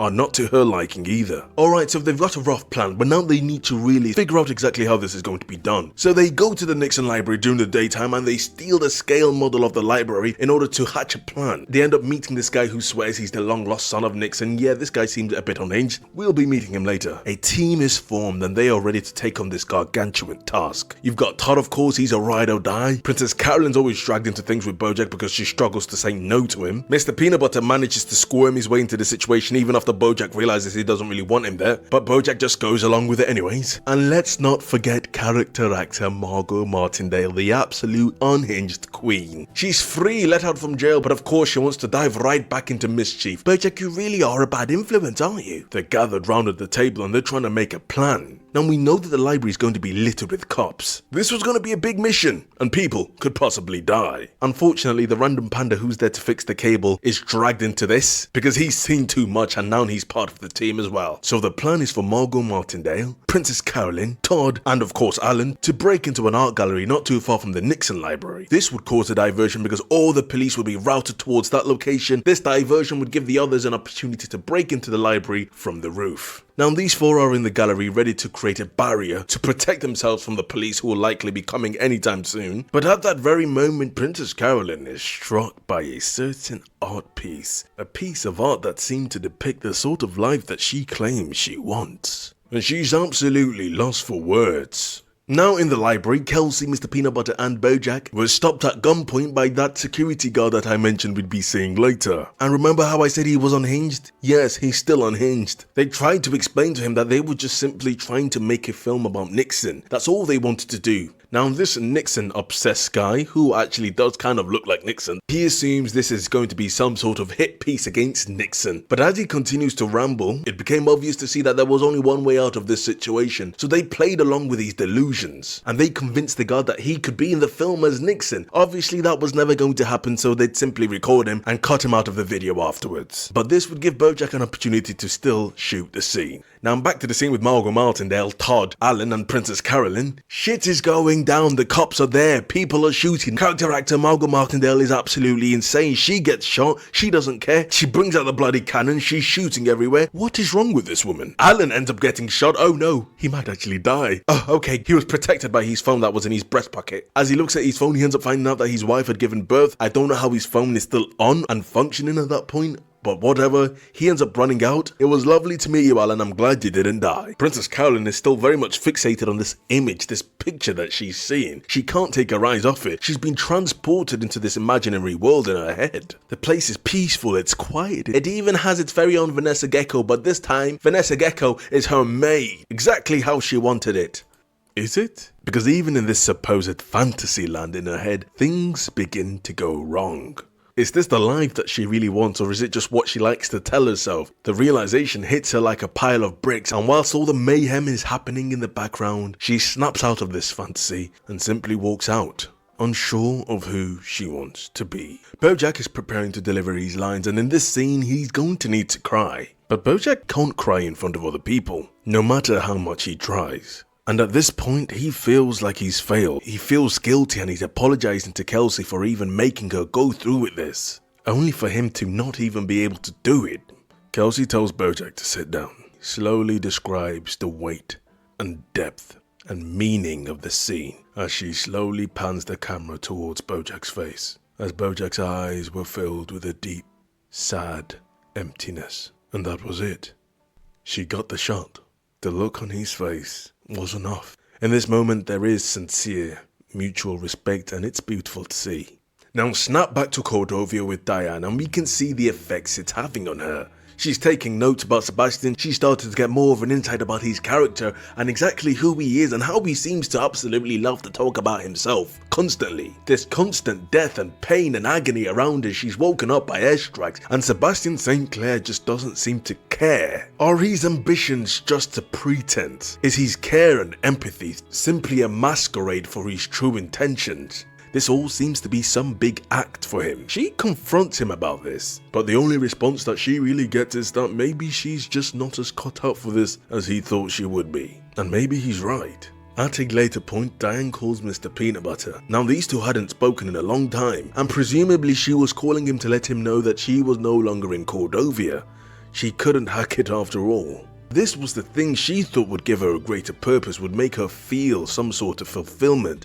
But in the end, it just wasn't what she thought it was going to be. I guess the grass wasn't greener on the other side after all. Mr. Peanut Butter emphatically apologizes for the hard time he was giving her about going to Cordovia in the first place, for not being supportive enough towards her desires to explore herself more, explore who she really wants to be and what she really wants to do, and find that meaning within herself. He tells her how proud he is of her, that she's actually doing something that matters in the world. Making a difference, making a change. That's something not many people can say they have done. And he is saying all of this before Diana's really gotten a chance to even confide in him that she wasn't able to do it. But now, after all he said, she's likely riddled with shame and flooded with absolute defeat for not being able to complete her plan. A plan she'd been harping over for so long that became such a big issue in their marriage. Diane lies to Mr. Peanut Butter and tells him that she's still there, filled with sadness and regret. But how on earth is she going to keep up this lie? There's still half a year before she's meant to return. So how on earth is she going to keep up this lie? BoJack, after this long and stressful day, smokes a cigarette outside, and he finally cries. He lets it out. All those bottled up emotions that he's afraid to show, all the pain confined within his soul, he finally lets it out. Princess Carolyn ends up going to Rutabaga, and she tells him, you know what, I'm totally in. Let's start this new company. We can totally do this. She's finally accepted that maybe she was wrong. She enjoys the busyness, not being sure of what's going to happen next. And now with starting this new agency with Rutabaga, she'd be getting the appreciation she believes she deserves, because she'd be one of the ones in charge. Oh yeah, and then they start making out. I guess this could be the start of something great. No, it's not. It's really not. Now the next day comes, BoJack goes to set, probably thinking this is the day we're going to show them this Nixon scene that we recorded and everything's going to go back to normal, but no, that's not what happens. Silly me, I didn't like that, so I fired her ass. Kelsey ends up getting fired for what they did. The producer lets BoJack know that she was fired because of what he encouraged Kelsey to do, because they went against him. This whole situation is just a real shame. Thinking about what Kelsey was saying about this being her only shot to make it into the big leagues and giving her daughter the life that she believed she deserved. BoJack doesn't say a word, but his eyes paint a picture. And that picture paints 1,000 words, but the word that rang the loudest was guilt. Later that day as BoJack drives home, he's riddled with guilt, and he's met with Diane at his front door. And she asks him if she could stay a couple nights. She had lied to Mr. Peanut Butter that she was still in Cordovia and she knew no other place that she could stay. And there, the episode ends right there. So we're at episode 10. Episode 10. We start the episode off with BoJack Horseman and we meet him after a week since the last episode. Diane has been living with BoJack now for a decent amount of time, likely longer than what BoJack had initially expected, and it's really starting to wear on his and Wanda's relationship. It's honestly quite a volatile nature the two of them mix together. Their similarities honestly foster some sort of a victim mentality, a perpetual stage of feeling bad for themselves and thinking they can't do anything to change their situation, fostering more self-hatred and leading them into an even deeper pit of depression. Wanda understandably is expressing her dissatisfaction with how long Diane is staying here. Not only is Diane making an absolutely horrendous roommate, she's rubbing off on BoJack, bringing out the worst sides of BoJack, the sides of BoJack that will only lead to ruin. Evidently, Diane is in a deep state of depression. She doesn't care about anything, she's not taking care of her health, she's sleeping through the day and drinking a lot of alcohol. It seems she's just really lost all hope in herself and life in general. She's just living a miserable existence and this is the lowest we've ever seen her. Wanda simply has had enough of her actions, and her contempt towards Diane only grows as the episode goes on. Let's quickly meet up with Todd and see exactly what he's doing because he got fired recently. Let's be honest, he shouldn't have had the job in the first place. But he's scouring around the town, trying to figure out something to do. He's alone, all his friends are too busy, and he ain't got not a damn thing to do. At least he doesn't until he walks past the sign. He had been walking the streets aggravated about his current situation, but this sign that he had just seen, perhaps this was the way forward in life, the new job, the new venture that he could tackle. He comes across a Scientology sign and he immediately thinks, oh, maybe I'll give this a try. Yet. Don't do that, Todd, please. But just as he's about to enter, he's instantly stopped by a man in front of an improv comedy club. So this guy literally saw Todd was about to enter this Scientology club and thought to himself, wow, this is a perfect candidate to join our club. Because guess what, ladies and gentlemen, this improv club is nothing more than an expensive cult. Now, on the set of Secretariat, everything has changed. The whole movie is completely different, unrecognizable from its former glory. Previously aimed to be a dark and gritty telling of the real-life story of Secretariat, now turned into a soulless corporate cash grab, aiming to drain as much money as possible from its audience using the name of Secretariat as a hook to get them in the seats. A complete destruction of the film's initial integrity, all for the sake of financial gain, without actually doing any justice in telling the real-life story of Secretariat.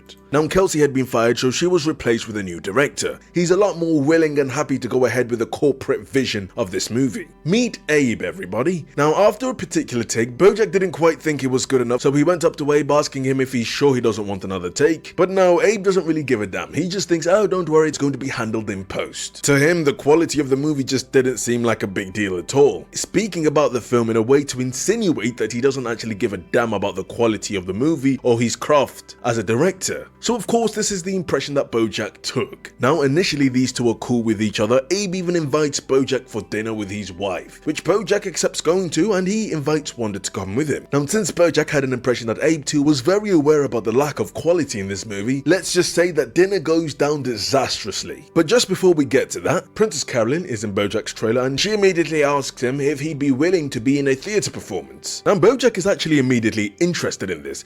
Of course, Secretariat was initially meant to be his introduction back into the scene of acting, a way for BoJack to really demonstrate his craft and exhibit how talented he really is, a performance to show that he can and is more than just a cheesy sitcom actor. So this is absolutely perfect and just the news that BoJack needed to lift his spirits. Quickly talking about Todd, he's getting along with all these improv people, but it doesn't take long before we start seeing the resemblance to a bloody cult. And maybe that's because they actually are a cult. Later on in the episode, Todd and the rest of the improv group are chilling at the bar. After Todd had already paid $200 for what he thought was meant to be a free class, we're introduced to another character called Caparicus. Cap. I don't know how to bloody say it. Now he's just sat alone at the bar fucking aura farming, but he's someone special I guess because he's the founder of Shenanigans, which is the name of this improv group. So to this group, he was a gigantic deal, he was a big deal, he was the leader, he was the bloody president of the shit. Todd is challenged to prove his worth and he's told to improv something at this bar. Anyways, he successfully managed to do that, so I guess he's part of the group now. How much is it? What's the monthly cost? Todd, don't do this to yourself. Mr. Peanut Butter and Diane are still talking on the phone from time to time. Diane is keeping up the facade that she's still in Cordovia, lying to Mr. Peanut Butter, while Mr. Peanut Butter fills her ears with compliments, praising her and telling her just how amazing she is for being able to go through with this and help those in need. This constant praise that will unavoidably cultivate and manifest more shame and self-loathing within the heart and mind of Diane, further pulling her away from ever admitting to Mr. Peanut Butter that she in fact could not stay in Cordovia, that she in fact could not do it, and that she had been lying. All this shame will continue to propagate and fester inside of her the longer she continues to not confront her issues and hide away in BoJack's mansion. Lying to Mr. Peanut Butter, lying to herself, it's slowly driving her deeper and deeper into insanity, into a dark place. Yeah, so remember how I said BoJack and Abe were going to be having dinner together with their partners? So that dinner doesn't go well at all. Of course, BoJack thinking that Abe was in on the joke, that this new Secretariat film is going to be absolutely atrocious, they don't give a damn, at the end of the day it's all just for money. Whilst they're all at the table, BoJack starts slating and insulting the movie, calling it out for the trash that it has become. And it's at that point where all the smiles stopped. What BoJack probably assumed would have a reception of laughter, instead was met with outrage from Abe. How dare he talk about the movie Abe was directing with such disrespect, as if to say he wasn't right there. Abe, you kinda made it seem like it was gonna be a trash movie as well, you can't really blame him. But I guess it was all just bloody miscommunication, because this Abe guy doesn't know how to bloody converse. When Abe said everything would be handled in post, he told BoJack not to worry, it's not like we're making Casablanca. And BoJack unsurprisingly took this as, don't stress about it, this movie's not gonna be good anyways, who cares? I mean, you're the one who said we're not making Casablanca. Right, because Casablanca is a movie about a club owner named Rick. This movie's about Secretariat, a racehorse. Wait, but no, Abe was just stating that they are not making Casablanca.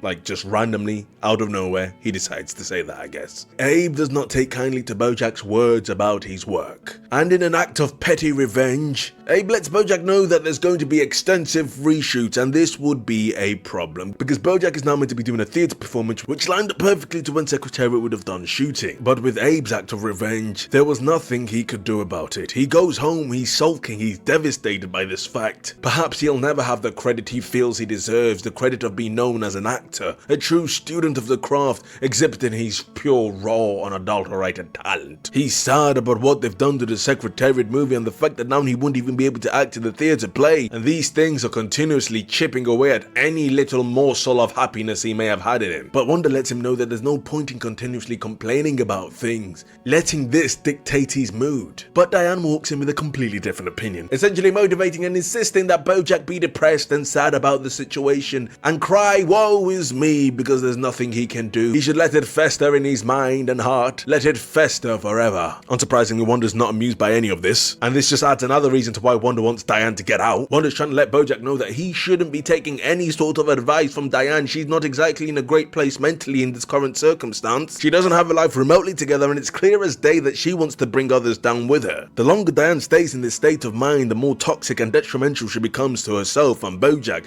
as they feed off each other's toxicity in a bloody merry-go-round of depression. Todd's telling BoJack and Diane about this new group that he's in. He's excited, he's found a new passion, he's found a new thing, but they immediately tell him that he's in a cult and he somehow can't see it. Upon Todd's next visit to this club, we learn about this cruise line. A cruise line that sounds rather sinister. Todd learns about a former member of this club who was once sent to this cruise for supposedly being too negative, and he was sent there by Copernicus. Yeah, something's really not right here. Todd ends up mentioning that he was told that this was likely a cult, and the room goes a bit too quiet. Yeah, I think they know this is a cult as well. Todd, run for your life, you're going to die! At the end of the day, this is really Todd just looking for a community, a sense of purpose, since most of the people in his life are too busy with their own stuff, work, personal life, and unfortunately it just so happens that the place where he finds some meaning and purpose is sadly a cult that he's been indoctrinated into. BoJack eventually ends up speaking to Diane, wondering when on earth she's actually going to be leaving, and it's at this point we can really start to see how they feed off each other in this toxic cycle. Instead of motivating each other to improve and get better and strive for better things, to not fall victims to their own minds. No, what they do is encourage each other to be bloody miserable. Diane encouraging BoJack to forgo his responsibility responsibilities. Why even bother, BoJack? Do whatever you want. Who cares about what other people think? If he doesn't want to go to work, just don't go to work. And then she invites him to join her in her wallowing.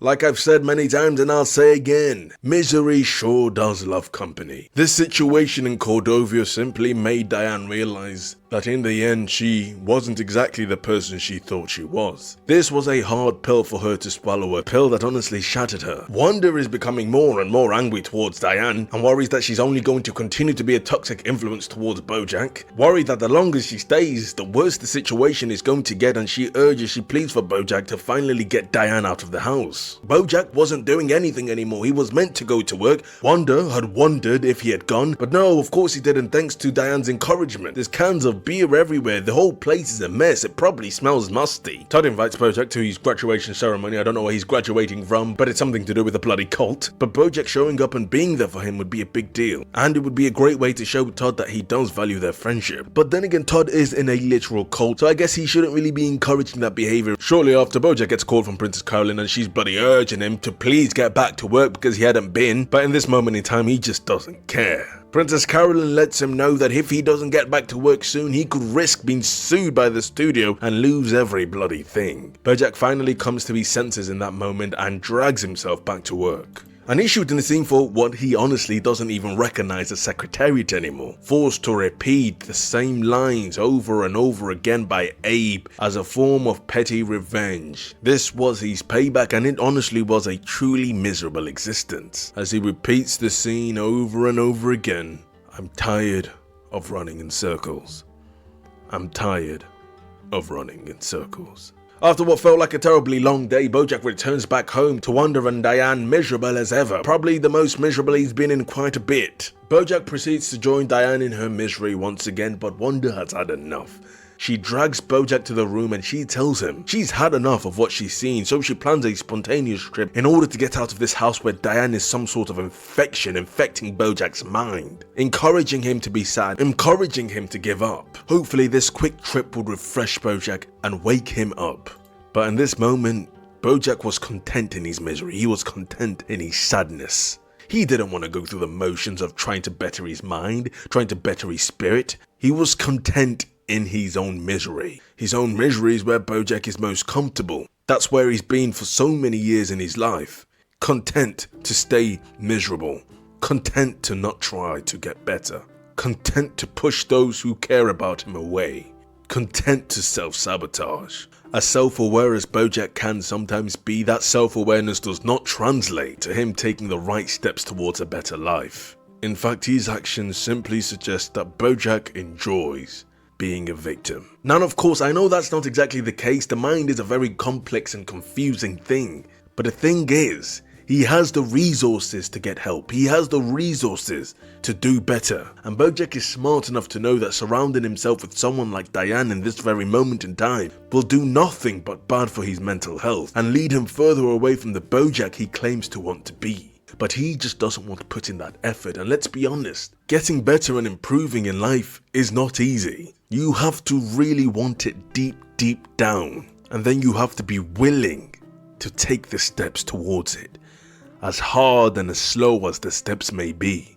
BoJack ends up saying some really hurtful things to Wanda, the only person in this very moment that's trying to help him elevate him out of his own self-destruction. Once again, the cycle of self-sabotage is complete. Wanda didn't deserve any of this, and he certainly doesn't deserve Wanda. He tells Diane about what had just happened, but let's be honest, Diane doesn't give a damn throughout this entire situation, only caring about herself, acting completely oblivious to how her actions are affecting the state of the house. BoJack finally asks Diane straight up, why on earth don't you want to go home? And she tells him. Wisely, BoJack lets her know the longer she refuses to confront Mr. Peanut Butter, the harder it's going to become. But she already knows this. She knows she's only making things worse for herself, letting that sense of shame and embarrassment for herself create a potentially greater crater in hers and Mr. Peanut Butter's marriage. Diane asks BoJack when's the last time he was actually happy. And it then cuts to BoJack driving, and we soon find out where. He's going to visit Charlotte, someone from his past where times were easier, where despite the traumas of his childhood he at least had a glimmer of hope in his eyes. Where even if he wasn't truly happy, he was at least hopeful. So now BoJack ventures to find that hope and happiness. Diane continues to distance herself from Mr. Peanut Butter as the days go by, and Todd celebrates his graduation as he sees that the seat left for BoJack is empty. He wanted to see his best friend, but BoJack was nowhere to be found. I guess we're here at episode 11. Episode 11. The episode I'm sure all of you think of when you think of season 2 of BoJack Horseman. The episode that really changed the tides on my perception on BoJack. I mean, I never thought he was an angel, far from it in fact. But BoJack's actions throughout this episode absolutely shattered any little bit of sympathy, of empathy I had for him. This is the episode that most people truly start to see BoJack as the villain of the story. So BoJack takes Charlotte up on her offer that she gave him during Herb's funeral. BoJack had driven all the way down to New Mexico. They end up meeting up and she invites him over to her house. And we swiftly learn that she has an entire family. I'm sure BoJack didn't exactly think this through. Oh no, BoJack probably thought, I'm going to go and visit Charlotte and we're finally going to have that bond and romantic connection that I missed out on all those years ago. Maybe this will be the thing that brings me some sort of joy. Who gives a bloody shit? I've only just broken up with Wanda. Charlotte is surely the thing that will bring me that source of happiness, hopefully, right? So yeah, she's got 2 kids and a husband. BoJack clearly didn't put that into the equation when driving all the way there. And for the first time in the season, we see a different intro, one that's not centered around the monotonous, depressive cycle of BoJack's life. No, this one is happy and upbeat, and it shows Charlotte's family, sort of like some kind of 80s sitcom. This was an intro about Charlotte's family, and it's quite a different life that Charlotte lives when compared to BoJack Horseman. Charlotte seemed actually happy. She had a roof over her head, a loving family, a husband that seems like a cool guy, 2 children. She was living the dream, and she seemed fulfilled, a stark difference to what you see in BoJack. Whilst yes, he's rich and famous, but oh boy is he poor in spirit and character. BoJack seems all jumbled up by the dynamic of this family. He's surprised how much Charlotte has changed since the days that they used to hang out together, him, her, and Herb. I mean, she'd become a completely different person. Her family doesn't even know about her time in LA. Now, BoJack starts getting interrogated by the daughter because she's wondering why on earth he came all this way to New Mexico to visit her mother. Like, yeah, Charlotte handed out an offer for BoJack to come and visit if he's ever in New Mexico, but surely he didn't come all this way simply to visit her. The daughter wants answers, and she's asking inquisitively, but BoJack tries to redirect this line of questioning, immediately becoming defensive once he realizes perhaps his actions do seem a tad bit unhinged. Because of course BoJack would never do something as crazy as that, drive all the way to New Mexico to meet a woman that he hasn't spoken to in 30 years apart from once at a funeral, a woman who now has 2 teenage children and a husband. Of course not. BoJack spontaneously thinks up of a lie and saying he's there for a bloody boat show. Yeah, I think you could have come up with something a bit better than that, BoJack.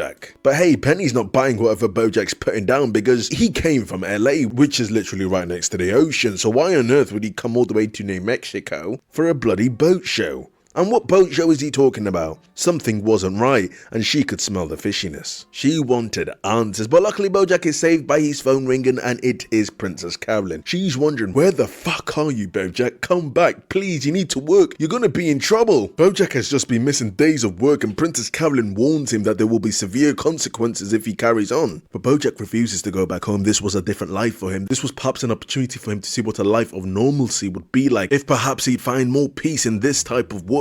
This was a different life, and he wanted to experience it for just a little while longer. He pleads with Princess Carolyn to please come up with some excuse, something to buy him more time so he doesn't get in trouble, and Princess Carolyn reluctantly agrees to help him out, however urging him to get home as soon as possible. But I don't think BoJack will be going home anytime soon. Charlotte is really happy that BoJack is here, someone from her past that she thinks of fondly. She tells BoJack to make himself at home. BoJack says he doesn't want to impose and offers to help out in any way he can. Now we do know before leaving LA there was a connection between Charlotte and BoJack. Now will that connection be reignited in this episode? I guess we'll figure out. Let's just hope he don't do nothing stupid. Who am I kidding? Most of you watching know what's gonna happen. Oh god. Charlotte's daughter Penny comes bursting through the door. She's complaining about not having anyone to teach her to drive a car because she needs to learn how to drive a car because everybody can drive a car, and she's absolutely frustrated because because Dad was meant to take her, but now Dad can't and the Mum's too busy. But hey, BoJack is there and he offers his assistance. After all, he did say he'd help any way he could. Since BoJack was the only option, Penny asked BoJack if he could teach her how to drive, and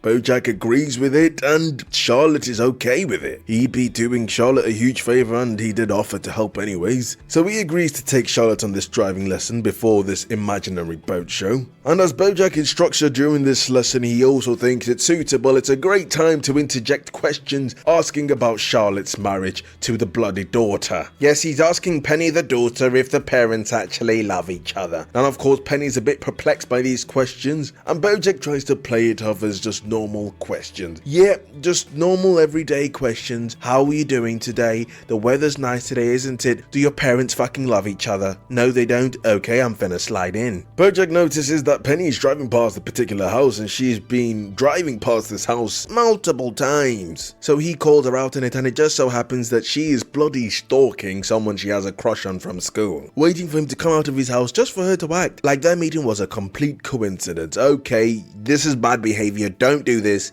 But you see, Penny is infatuated with this guy, and prom is in 2 months, and she's deeply hoping that this guy will notice her and invite her out to prom. BoJack shoots her a look of disapproval, and she challenges him once again. Why the hell are you here, you stinky fish? To my absolute surprise, BoJack was actually honest, and he lets her know he didn't like the person he was in Hollywood. He urges Penny to please not let her parents know about this and to keep it between the two of them. And Penny's actually rather understanding about the situation, but brings up the fact that people aren't going to believe him for very long because he doesn't even have a boat. And he's going to be coming back from said boat show with no bloody boat. Make it make sense, people. As they're chatting, the kid that she was waiting on walks out of the door and she starts to panic. Oh no! She speedily drives away after getting cold feet about talking to him. And boom! Yep, they crash right into a sign, banging up BoJack's already beat down car. Charlotte asks BoJack to please not let her parents know that she just bloody destroyed his car, and BoJack agrees. Bing bang bosh, a deal had been made. Penny would keep BoJack's secret and she would keep his. Later on, BoJack returns back to the house and he's got a new boat. Yes, he brought a bloody boat. This guy is loaded. Give me some money, please. £1,000, just a little. His car was obviously totaled, so that's nowhere to be seen. The family's in complete awe at this new boat. And then you've got Kyle, the father, acting a tiny bit frisky. I love this guy. I think he's hilarious. Penny comes up with the idea that BoJack should name it Escape from LA. Yeah, I know, incredibly fitting, right? So I guess this is it. BoJack had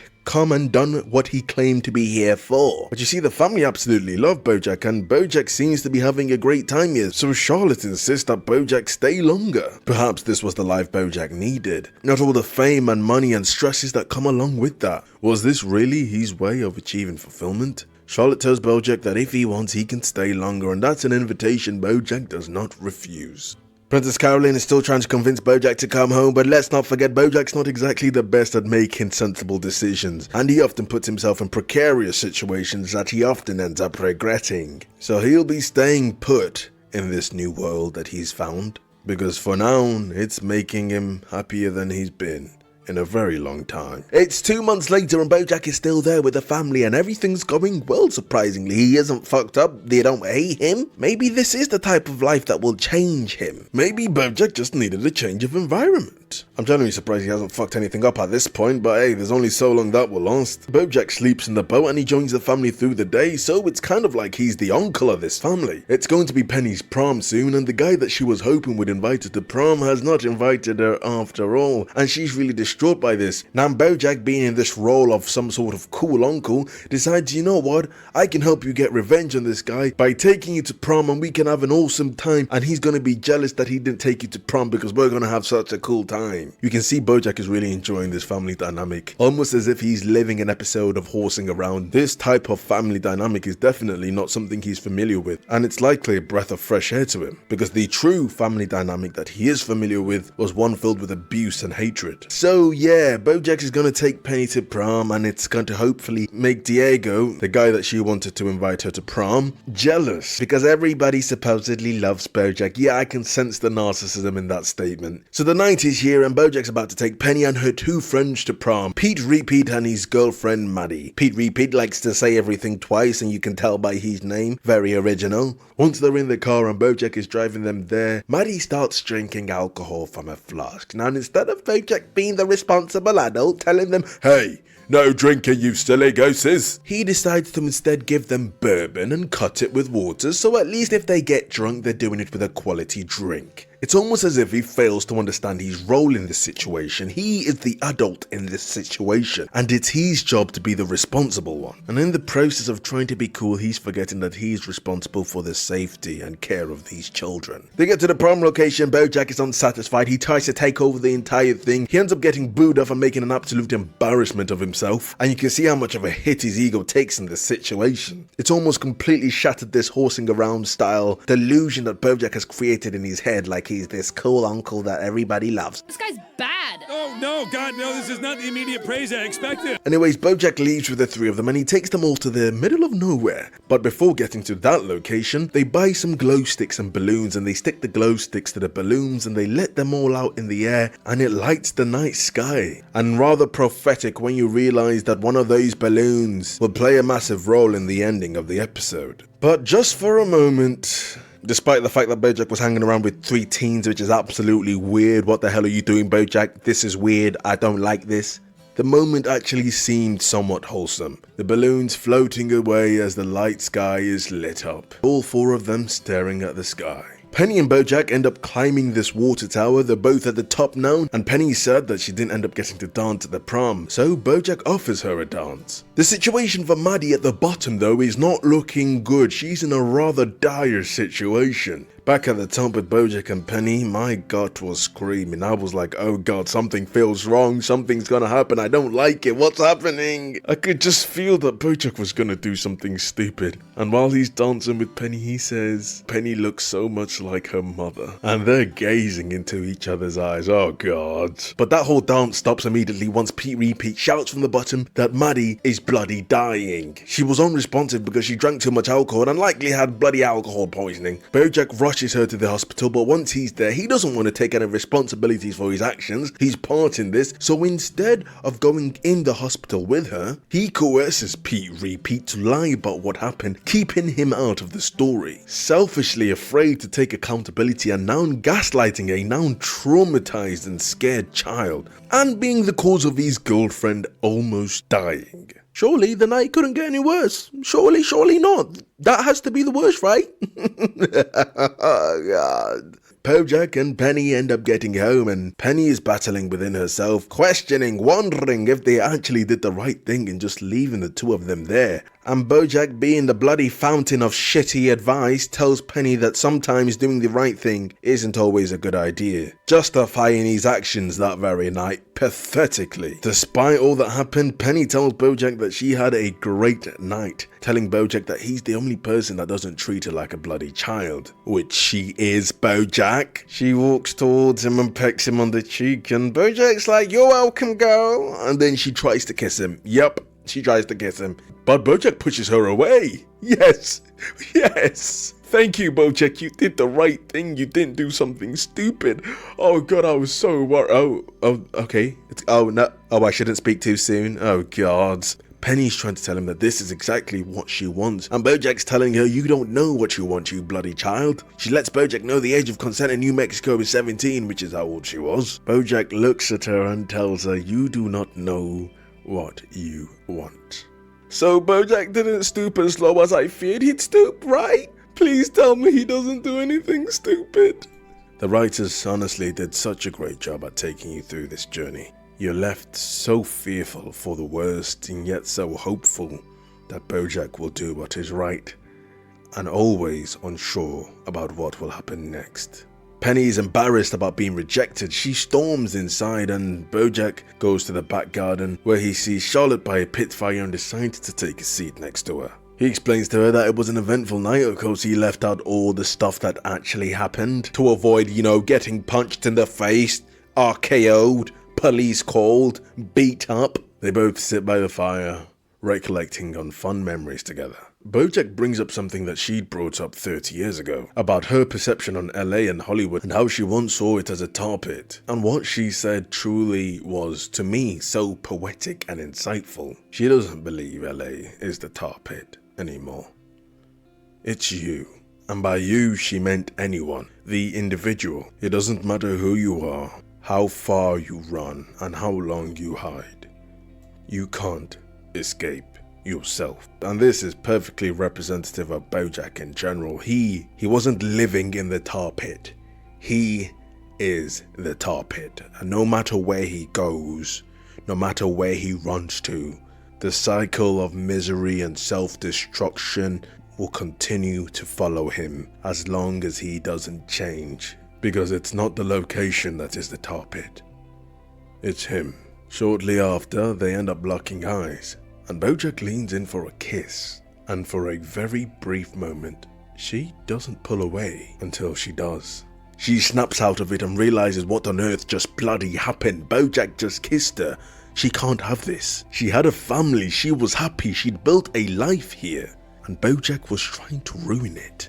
Like a bloody tornado, indiscriminately destroying everything in his path for his search of short-term gratification, not giving a damn about who he hurts on the way.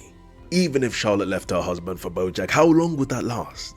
How long before BoJack would destroy that as well? Charlotte is too smart to do this. She realizes all she's got and how fortunate she is, and she will not throw away all the many years of hard work it's taken to build what she has. I mean, sure, she could have chased short-term gratification with BoJack. It's quite clear that part of her wanted to. After all, there was a second where she didn't pull away. But unlike BoJack, she looks and sees the bigger picture, and she's not willing to throw it all away. And as much as BoJack tries to urge her that this was the right thing, that they were meant to be, that they should be together, she tells BoJack that he needs to leave, realizing that the two of them together is no longer a good idea. BoJack begs her to not make him go back to LA, to not make him go back to his old life and face all that he had left. But she told him he has to leave. He just has to be gone by the morning. BoJack leaves the backyard. He ends up climbing up his boat and he's prepared to go to bed. But as he climbs up, he's met by Penny on his boat. Penny insists that she does know what she wants. BoJack once again rejects her advances, walking to his room as he tells her to go to bed. But something that you'll notice is that as he enters his room, and you can hear him lie on the bed, he doesn't turn off the lights and he doesn't close the door, still leaving the door open for Penny to make another move. And I very much think this was an intentional move by BoJack, because he has an unthinkable, distorted, creepy, pathetic attraction to making his own life worse and making horrible, horrendous decisions. He left that door open because he wanted something to happen, I'm sure of it. Bad decisions is all BoJack seems to ever make. But as if to say it was a sign from God, one of the balloons had flown towards Charlotte's house. As Charlotte gets closer to the boat, she begins to hear some sounds. Some strange and unusual sounds. Sounds that are concerning. She climbs up the ladder of BoJack's boat, and she's met with an unthinkable sight. She's met with a foul sight of Penny about to remove BoJack's clothes, and in that moment BoJack's face is coated with shame. Why, BoJack, why? I was appalled and disgusted and ashamed, and Charlotte is understandably angry beyond belief. She tells BoJack that he better leave right the fuck now, or she's calling the police, and he'd be really fucked then. And that if she ever sees him around her family again, she'd kill him. BoJack leaves, and we once again hear the normal intro music playing as BoJack takes a long journey back to LA. You could say an intro back to his old life. As much as he tried to escape this life, he still wasn't able to escape himself. BoJack Horseman is the tar pit. BoJack returns home and he's met with a house that is an absolute dump. He notices Diane outside. Yeah, she's still there 2 months later, still hiding away from Mr. Peanut Butter, still hiding away from her troubles. The both of them just look at each other, both ashamed and both empty.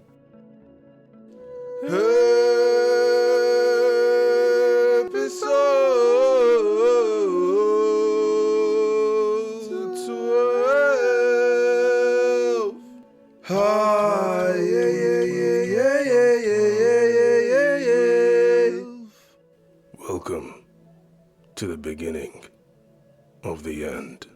Oh boy, has this been a journey. A journey of ups and downs and a roller coaster of emotions. Welcome to the last episode of Season 2 of BoJack Horseman. This has been a fun ride and I hope you all have had an amazing time. I'd like to ask once again that you please subscribe to my channel and give this video a like. Share it to other people that you think may be interested. Any support is greatly appreciated. Let's start the breakdown for the last episode of Season 2. So the episode starts off with a split screen comparison between the lives of Diane and Mr. Peanut Butter. Diane still wallowing in her self-misery and depression, whilst Mr. Peanut Butter seems to be on the up and up in his career, making money by the second and growing a huge fan base. One of them seems happy and the other's misery is rather potent. However, Mr. Peanut Butter may not be exactly as happy as he may appear, because deep down, as well as his career is going, he misses Diane, he misses his wife.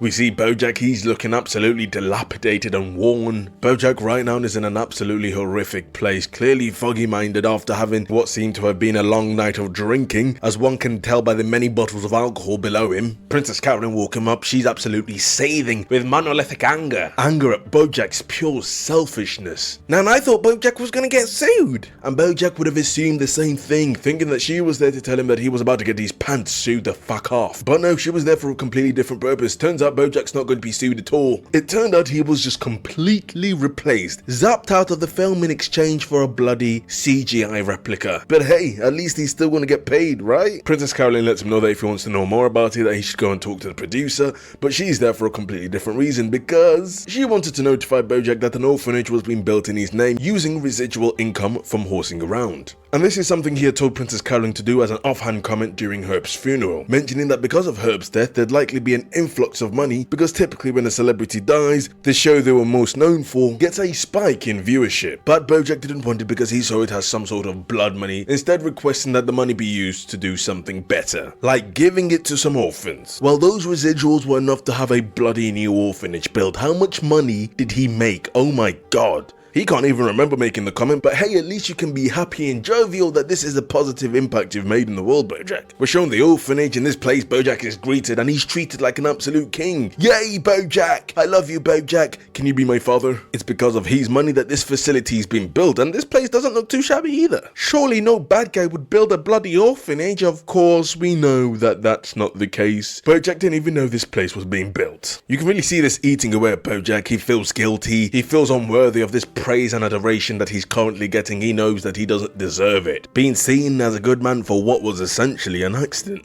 Princess Carolyn and Rutabaga, they're all lovey-dovey in the next scene, and it's really nice to see Princess Carolyn, for a respite, a quick moment, genuinely happy and seemingly content with her situation. But happiness doesn't last in this show. Everybody must be miserable. And all this lovey-dovey shit doesn't last long at all. Yeah, so Rutabaga's a shady piece of shit, so he's meant to be divorcing his current wife, but hey, it turns out they're starting to talk again. Who knows, they might be getting back together. But Mr. Rutabaga didn't feel the need to tell Princess Carolyn about that, still getting all cozy up with her like a lying piece of trash. This bitch Rutabaga really uprooted both the lies for this adventure of love and business, and we all know that doesn't often mix together very well. Later on, while BoJack is at home, we see Todd arrive home to collect some stuff because he's going on this cruise. Yeah, remember that creepy cruise I was talking about a few episodes ago? Yeah, he's going on that cruise because he was invited. BoJack asks him how the improv graduation went, and Todd reminds him that that was 2 months ago.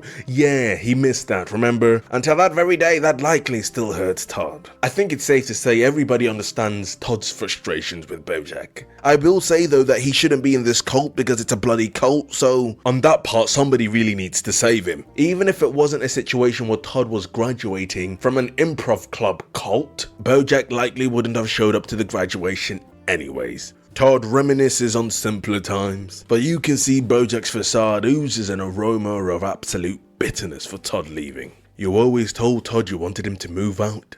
Princess Carolyn and Rutabaga are on their way out of their former agency they worked at, carrying boxes of all their items. Mr. Rutabaga decides to do the bloody stupid thing of destroying and burning to the ground any business and interpersonal relationships in the building. And when they get in the lift, Mr. Rutabaga tries to kiss Princess Carolyn, and thankfully she rejects his advances. You go girl, reject that bitch. She is not falling for it, and she isn't going to let Rutabaga manipulate her anymore. And this is when the real shitty side of Rutabaga comes out, the real conceited side. He devalues Princess Carolyn right down to her age, using it as an argument as to why he is the best that she will ever get. So she better settle down with him and not be damn picky, despite how shitty of a person he's now proven himself to be. Anyways, BoJack is currently at his press screening for the movie that he was completely replaced in, and guess what? Everybody absolutely loves it, but it's not even him. So how proud of it can he really feel? A movie with a stolen name of Secretariat that has nothing to do with his hero. His face plastered all over it, yet the real him is nowhere to be seen in the movie. The movie was so good that it's even getting pushed for awards. This should be a huge accomplishment, but even if he was to win an award for this movie, he would live for the rest of his life knowing he didn't deserve it. But what BoJack was feeling made no bloody difference, and nobody gave a damn because this movie was getting pushed for awards, and BoJack now had someone in charge of making sure it won a bloody award. Anna Spanakopita. She makes her introduction to the show, and she's the one tasked in leading BoJack towards that coveted Oscar award. And she aimed to fulfill that purpose, no matter how unwilling BoJack Horseman was. During their conversations after BoJack was made to feel like no one would ever love him, he comes to a realization about how awfully he's treated Todd, and how special Todd is in his life. Todd is one of the few people that actually gives a damn, that actually cares about him, that actually loves him. But his sourness stopped him from trying to rectify the issues earlier on. So off BoJack goes on this journey to tell Todd how he feels, how sorry he is, and about how he doesn't want Todd to leave. He needs to tell Todd to come back. He misses him, please. BoJack can't live alone. He'll likely go crazy. On the actual ship that Todd is on, we see how far Todd has been led astray by this cult. Because it turns out it's not a fun cruise where everybody's having a good time. No, this is a ship of torture and misery, and there's no escape. It turns out that Copernicus is a bloody fraud. He doesn't even improvise, he steals all his lines from a book. Diane finally steps out of BoJack's house after so many months. Princess Carolyn convinced her to actually do something with her life instead of wasting away like a piece of dirty cloth on the floor, getting all mouldy and dusty. She offers Diane a job as a ghostwriter in her agency, because Princess Carolyn is a bloody fixer, a person who's so much more eager to help others instead of fixing any issues they have in their own life, always looking outward to help instead of looking inward to see where they can help themselves. And honestly, this is a cool reason why she's let BoJack hurt her so many times, and keeps on going back to him, keeps on falling for his ways. For the first time in a long time, Diane goes out to her first job under Princess Carolyn's new agency. By unfortunate freaky coincidence, Mr. Peanut Butter is there as well. He sees her with his eyes. He's confused. What's happening? He gives Diane a call. I will say though, this part of the show truly made me appreciate Mr. Peanut Butter, and despite his flaws, he truly does love Diane. And he cares about her, and for how deceiving and disingenuous that she has been these past several months, she's genuinely lucky to have had a partner who was able to empathize and react the way that he does in this scene. Mr. Peanut Butter, despite knowing he had been lied to, showing Diane that she'll always be welcome home. Returning to Todd and this cult thing, I will say, as funny as some of the parts have been, overall I haven't really been a fan of this whole cult plot thread. But I will say though, the plot thread does make a good conduit for BoJack's character progression. BoJack realizing how much Todd actually means to him and how much he's taken Todd for granted. And now that Todd had gone away with his new cult family, this leads to a dramatic finale where BoJack is chasing after this boat. He's got his speedboat. I'm sorry, I don't know why I did that. I really apologize once again. He ends up getting on this boat and saving Todd from their tyrannical rule. Hopefully now he actually starts appreciating Todd's friendship instead of treating him like a bloody dish rag. Oh yeah, quickly about Princess Carolyn and Rutabaga. Yeah, she kicked him to the side. She was absolutely ruthless about it. She was like, you can get on, you bitch. I ain't doing nothing with you. You stinky horse crap. You stinky doo-doo stain. She realized that she deserved better, and she was cold, ice cold in her approach. But honestly speaking, she was really ruthless. Given that the whole business was under her name, even though they were meant to be partners, yeah. And the worst part is, for Rutabaga, he had already burnt all the bridges at the old agency he worked at, so oh god, shit weren't looking too good for him. The last scene of the episode is a full circle back to how the first episode began. BoJack is taking steps once again towards becoming a better person and trying to reach a higher level, a higher state of mental clarity. He's trying to improve himself both physically and mentally. He's running up this hill and he's struggling. This is the same hill that we see a particular man through the season run up. That very same man sees BoJack having just fainted because he was absolutely exhausted, and what he told BoJack was so amazingly eloquent and poignant. Every day, it gets a little bit easier. But you've got to do it every day. Now that's the hard part. But it does get easier. Oftentimes in this world, this fast-paced world, a world that never seems to stop, we look for these quick solutions to things, but sometimes things just take time. And they take consistency, and they take dedication, and they take willpower, and they take care, and they take love. You are human, and there will be times that you fail, that you give up, that you think you're not good enough, that you'll wonder if you'll ever make it to the end, that you'll wonder if there's more to life. But it ain't about how many times you fall. It's about how many times you fall, and you pick yourself back up.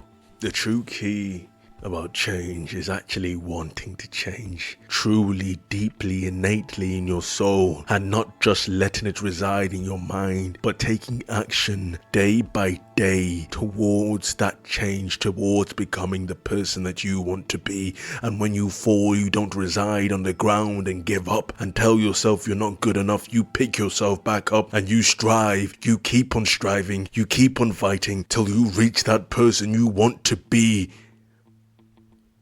For such a long time, BoJack has accepted his fate at the bottom of this pit of misery that he has confined himself in, and you can only hope and pray that he finally decides to drag himself out of this hellish misery that he is in.